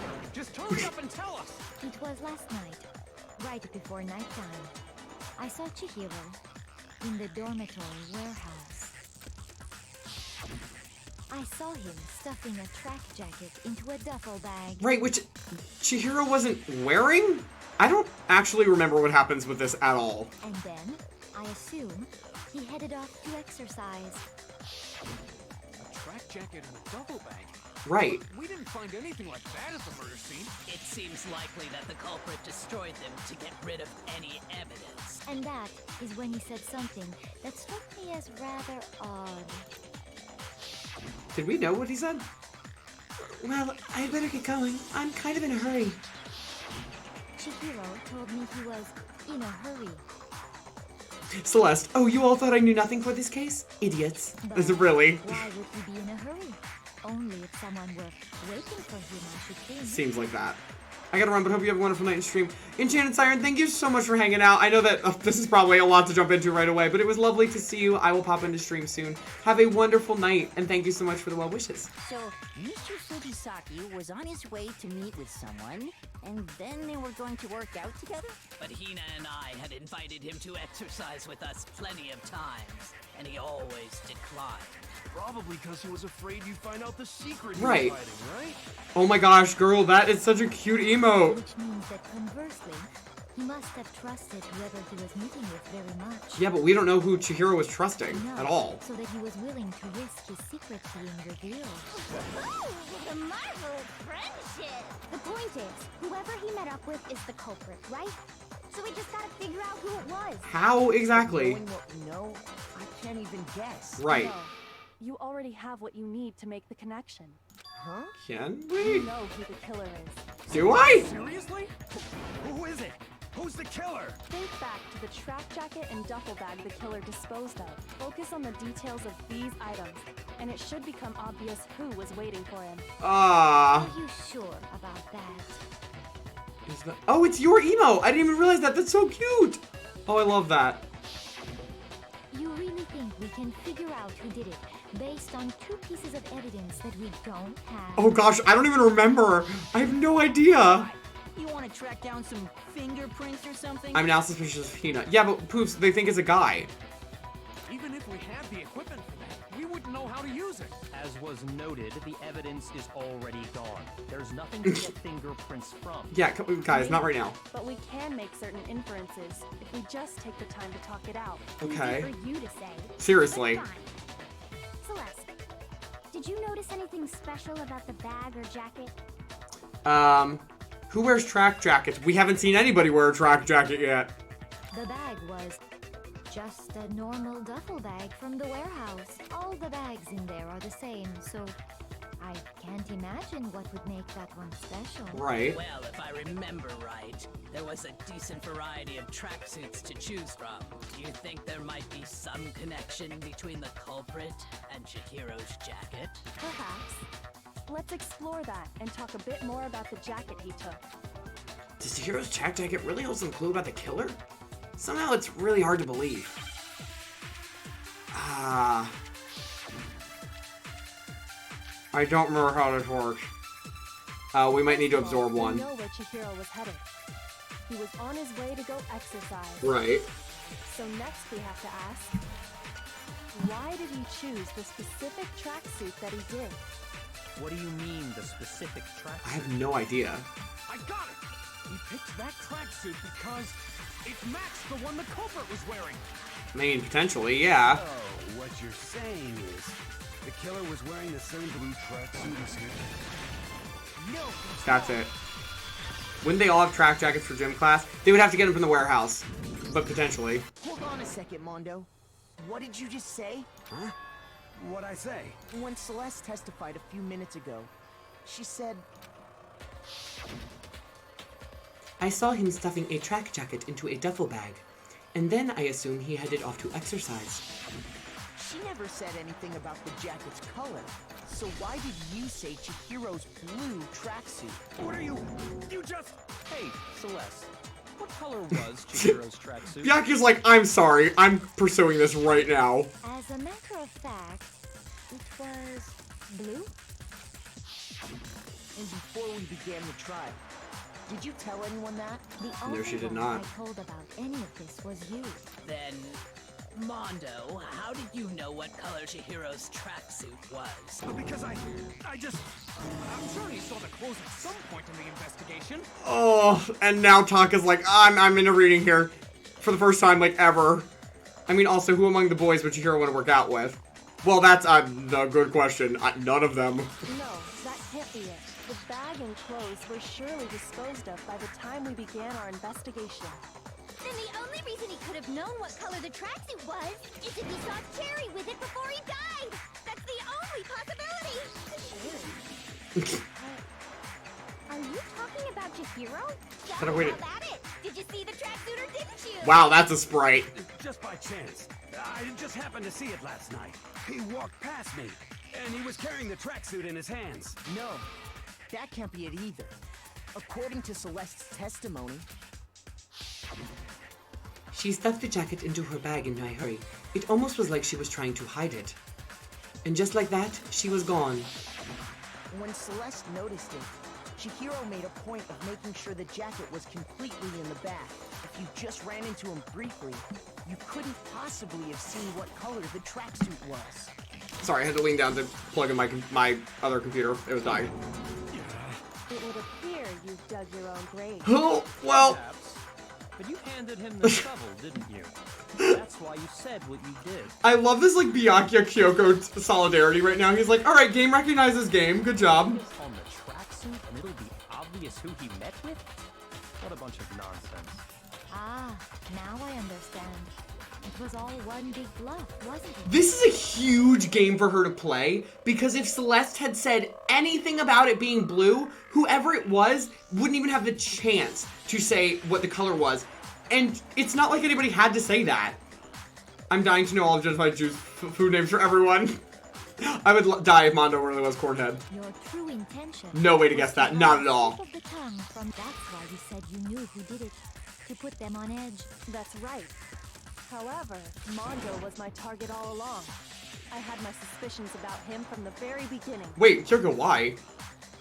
Nick, hello, my friend. Y'all, please go follow my friend. It's Nick Stitch. He is a Nintendo-centric streamer here on Twitch, and also one of my close friends who's been with me, I feel like, almost from the very start of this. How are you doing? Aren't you still on vacay? Are you good? How are you doing? Is Celeste a robot? No, I do a robot voice for her, though. Because she talks like this. It's just kind of what she does. Her eyes glow red when she likes being dark. It's also anime. Look at, she has purple. Like, all of these people have ridiculous eyes and appearances. But why? What made you so suspicious? I mean, if she is, we haven't learned that yet. That's a good question. The way he talked, the way he was acting, because I hate him. Oh, I don't know. The way he talked? There was a certain turning point that tipped me off. Maybe you didn't notice it, Mondo, but you tend to refer to men and women differently. Yeah, this makes more sense in Japanese. You only call guys dude. For girls, it's chick. And after he was killed, you happen to refer to him as dude. Oh, that's right. Once I picked up on that, it occurred to me that Mondo knew something we didn't. Because he said in his account, he was like, the dude had a strong strength complex. Ah, rough. I am just stopping by. Oh, that's fine, buddy. I'm so glad to have you here even just for a little bit. Hope it's going well for you and enjoy your time, my friend. We are just literally figuring out who the murderer is in our second case, so it's been a crazy night. Notice such a tiny detail? Are you a witch? She's a witch! You're positively frightful! Burner! No. I'm not the frightful one. Not nearly as frightful as someone capable of murdering a friend. Jeez. Mondo, was it really you? Did you really kill Chihiro? I didn't kill anyone. Nope, and there we go. There's the switch every time. All over me, judging everything I say, putting words in my mouth. What gives you the right to treat me like a goddamn criminal? I mean, you're the leader of a biker gang, so... Yeah, he would never do something like that. This is a false accusation. Yeah, and now we have to team up against him and Taka. It's true. My reasoning on that is pretty shaky. At least she admits it. That was fast. Well, this does present us with a problem. It seems we are all out of leads. My time. Oh, that's right. Really come. I forgot. Hifumi said he had some sort of evidence. That's what my little ghost friend is telling me. Excuse you? Oh yeah, that reminds me. Hifumi, weren't you telling me you found some evidence? Oh, did Chihiro... Is it her handbook? We didn't find it ever. What kind of evidence? Actually, now that I'm thinking about it here calmly, it might not be all that relevant. No, not... sir, please. Does your confidence just get up and walk away? It's fine, man. Just tell us. So many people have done complete 180s in this trial. It's insane. If you really insist, then, Good. here it is. There we go. I actually thought Kyoko had it. It happens to be an e-handbook. I found it laying on the ground, so I scooped it up. You found it on the ground, right? Then it must belong to... It's mine! No, it's Chihiro's. We know Chihiro's handbook was I love that everybody's already mourning the Mondo X Taka. We haven't even actually named Mondo as the killer yet. For a fact. For a fact indeed. I was totally sure I'd found it. Then it must hold some clue about the culprit, right? Well, that's what I was hoping. But it's busted. It won't even turn on. Oh, great. I imagine the culprit broke it to get rid of any evidence after the murder. That's odd. I didn't think the handbooks were quite so fragile. Oh, Monokuma's not gonna like that. You're right. They're not. They're totally waterproof and shock resistant. It would take an awful lot to break one. And yet, this one does appear to be broken, as is Leon's, sitting useless in the main hall for all your confidence. That is a remarkably high failure rate. Is Genocide Jill here to stay? She hasn't reverted yet back yet, despite clear evidence it's not her. She's here for now, at least. Do you think there might be some kind of mystery in there somewhere? Monokuma, come on. How precisely did the handbooks get broken? How did the handbook break? There's only one possible explanation. By hitting its weak point. I got it. Okay, good. I was like, I You think. already told us before that the handbook has one weak point, didn't you? Yeah, You remember that? Yeah, of course we do. It happened like an hour ago. Maybe I let that slip, but I never told anyone what the weak point actually was. I'm not complaining. She's here for the vibes. Genocide Jill is here for a long and a good time. She's just here. She's here to stay. She's here to hang out. She's here to cause mayhem and love every minute of it. She's been locked inside for so long. She's just ready. She's like, I'm cool. I'm out and I'm proud. But if the handbook are supposed to never break, and 2 of them broke in quick succession, then somebody figured out how to break them. You can only assume that someone's figured out its weakness. Right. You know what the weakness is, right, Monokuma? So, what is it? She's creepy, but I'm loving it. Okay, so, fun fact, I watched this being played before I played it myself. And this was after this trial, directly after this is when I bought this game, or I had already bought it, but I played it through for myself. And the entire time the people playing were just fangirling over Genocide the entire time. They're like, she got revealed, and the girl who had already played this game before said to the girl that had never played it, oops, she was like, I don't know how to tell you this, Allison, but Genocide Jill is the best character in this game. So if you like her, you're among fans. She has a really big fan base. You're asking me? I think it's a necessary piece of information if you want this to be a fair trial. But if I tell you, and someone else decides to copy it, that would be very not good. Well, somebody already figured it out, and also, nobody can use that trick again because we already know it now. Or you could just improve the handbooks. Just tell us already. Why would we want to break our own handbooks? Oh well, I have a weakness for pushy demands. But you're sure you won't follow their example? Just if you see somebody going to do it, just stop them. Make it a rule. Then allow me to make a special announcement. The weak point of my cutting-edge e-handbook is... Has anybody figured out what this is yet? I had no idea. And then as soon as he said it, I was like, oh no!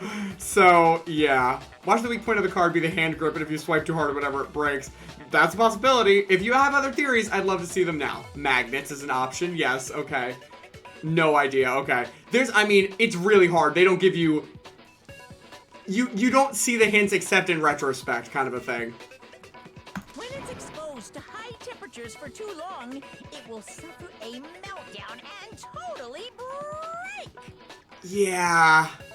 Can you put it together now? I flippin' knew it! You knew it?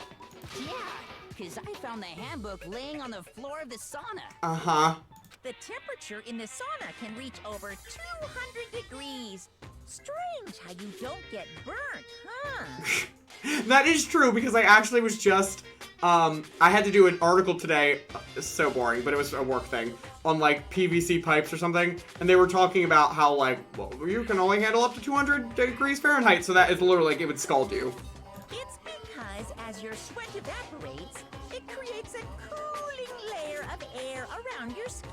Oh, didn't know that. If the hot air of the sauna were somehow pushed directly onto your skin, you'd definitely get fried.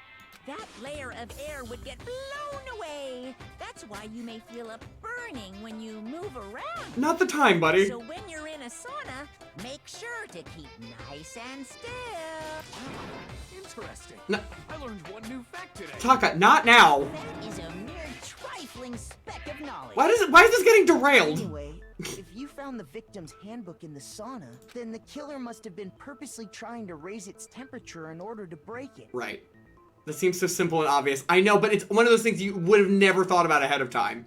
Someone in the future is going to die in the sauna. That's a good prediction. Orange. Wait, if the handbook breaks near high temps, how did nobody's handbook break next to the incinerator? It would have to be that for a long period of time, but it's not like you stand next to a bonfire and it just explodes. It's continued exposure. It's like a computer. If you brought a computer into the sauna, it'd be fine for a hot second. If you kept it in there for hours, it would explode. Thanks for the sauna facts, Monokuma. Why? Why did he do that? Even the culprit somehow knew its weakness. But how'd they find out? Monokuma said he didn't tell anyone, right? Indeed. Quite the mystery. What if they found out by accident? What do you mean by accident? What if the killer took their own handbook into the sauna, not knowing its weakness, and it broke? They'd realize it was broken, of course. Oh. It would be hard to figure out why. And once they had Chihiro's handbook, they knew they had an easy way to dispose of it. I didn't remember this at I all. won't say it's not possible, but Who would have done something like that? I don't know of anyone who took their handbook into the sauna. I might know someone who did. Whoa, seriously? I think the one who may have taken their handbook into the sauna was... Oh no, Taka! Who might have brought their handbook into the sauna? It had to be the one who wore all their clothes into the sauna. It was...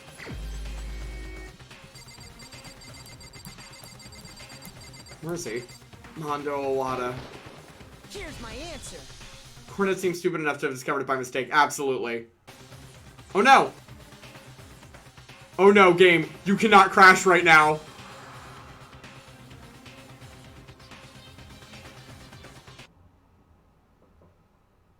Oh no! No, no, no, no, no, no, Danganronpa, no! I am not going through this again. Did my computer overheat? What just happened? Oh my gosh, hold on. Oh no, guys! Leon, I think Mondo got mad. The spirit of Mondo was just like, I am not being discovered! Oh no! Oh no! No! No! Oh my god, no! No! Oh my god, no! Oh my gosh, why? Oh my gosh! I have to do... That's such a long trial! Oh no! Ah, well... What do I do here? Okay, so we can do one of two things here. It's okay, guys. Here, was it... Oh. What? Why did Streamlabs just close? Okay. Well, Streamlabs also just freaked out, but it's still on. It's okay right now. So here's what we're gonna do. We're gonna leave you on that cliffhanger. Because apparently my thing is not taking... I don't know what is going on with my Streamlabs, guys. My thing has been flipping out lately. So, and I've been clearing up space like crazy from this thing, so it's not like that. I mean, yeah, Nico, I can skip ahead, but even then, I mean, hoo boy. So, here's what we're gonna do.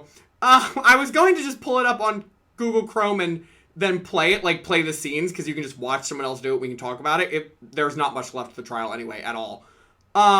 Here's what I'm gonna say. I guess I have to play up to that point again, and then start next stream with that. Because Streamlabs closed, so I can't even open it on Google Chrome and play it right now. So, well, great. Thanks for joining me on stream tonight, everyone. Sorry that it just happened at the peak of action. I can't believe that happened just now. Oh my gosh. Okay. Well, can I even do a raid right now? I'm not even sure that I can. This is why I use regular... Yeah, maybe I'll need to look at other stuff. I don't know if it's my computer, because this computer has been really acting up. But people have been saying that Streamlabs has been really bad for them lately. And I've gotten this, even when I'm just recording on my capture card, like, just randomly going out, so, and closing down. So, anyway, I guess I can't do a raid, so I will get back to you. I am so sorry to leave you on that cliffhanger. But, here's what I will say. I should be back tomorrow at noon, EST, for a writing and productivity stream. Thursday at 8 p.m. EST for probably Littlewood. I don't know, we might play something else. Saturday, 8 p.m. EST for more Fire Emblem Three Houses. And we'll be back next Tuesday to find out whether Mondo really did get to kill Chihiro or not. And if so, why? Thank you guys so much for tonight. It was a blast. There were so many people here, and we had a great discussions, great theorizing, great intensity. I'm so sorry that was how we ended, but, yeah, love y'all. Please take care of yourselves. Have a great night. And until we get to adventure together again, go find a way to be heroic in your own communities, okay? I'll see you again soon. I don't have a way to raid, so just have a good night, everyone. Take care of yourselves.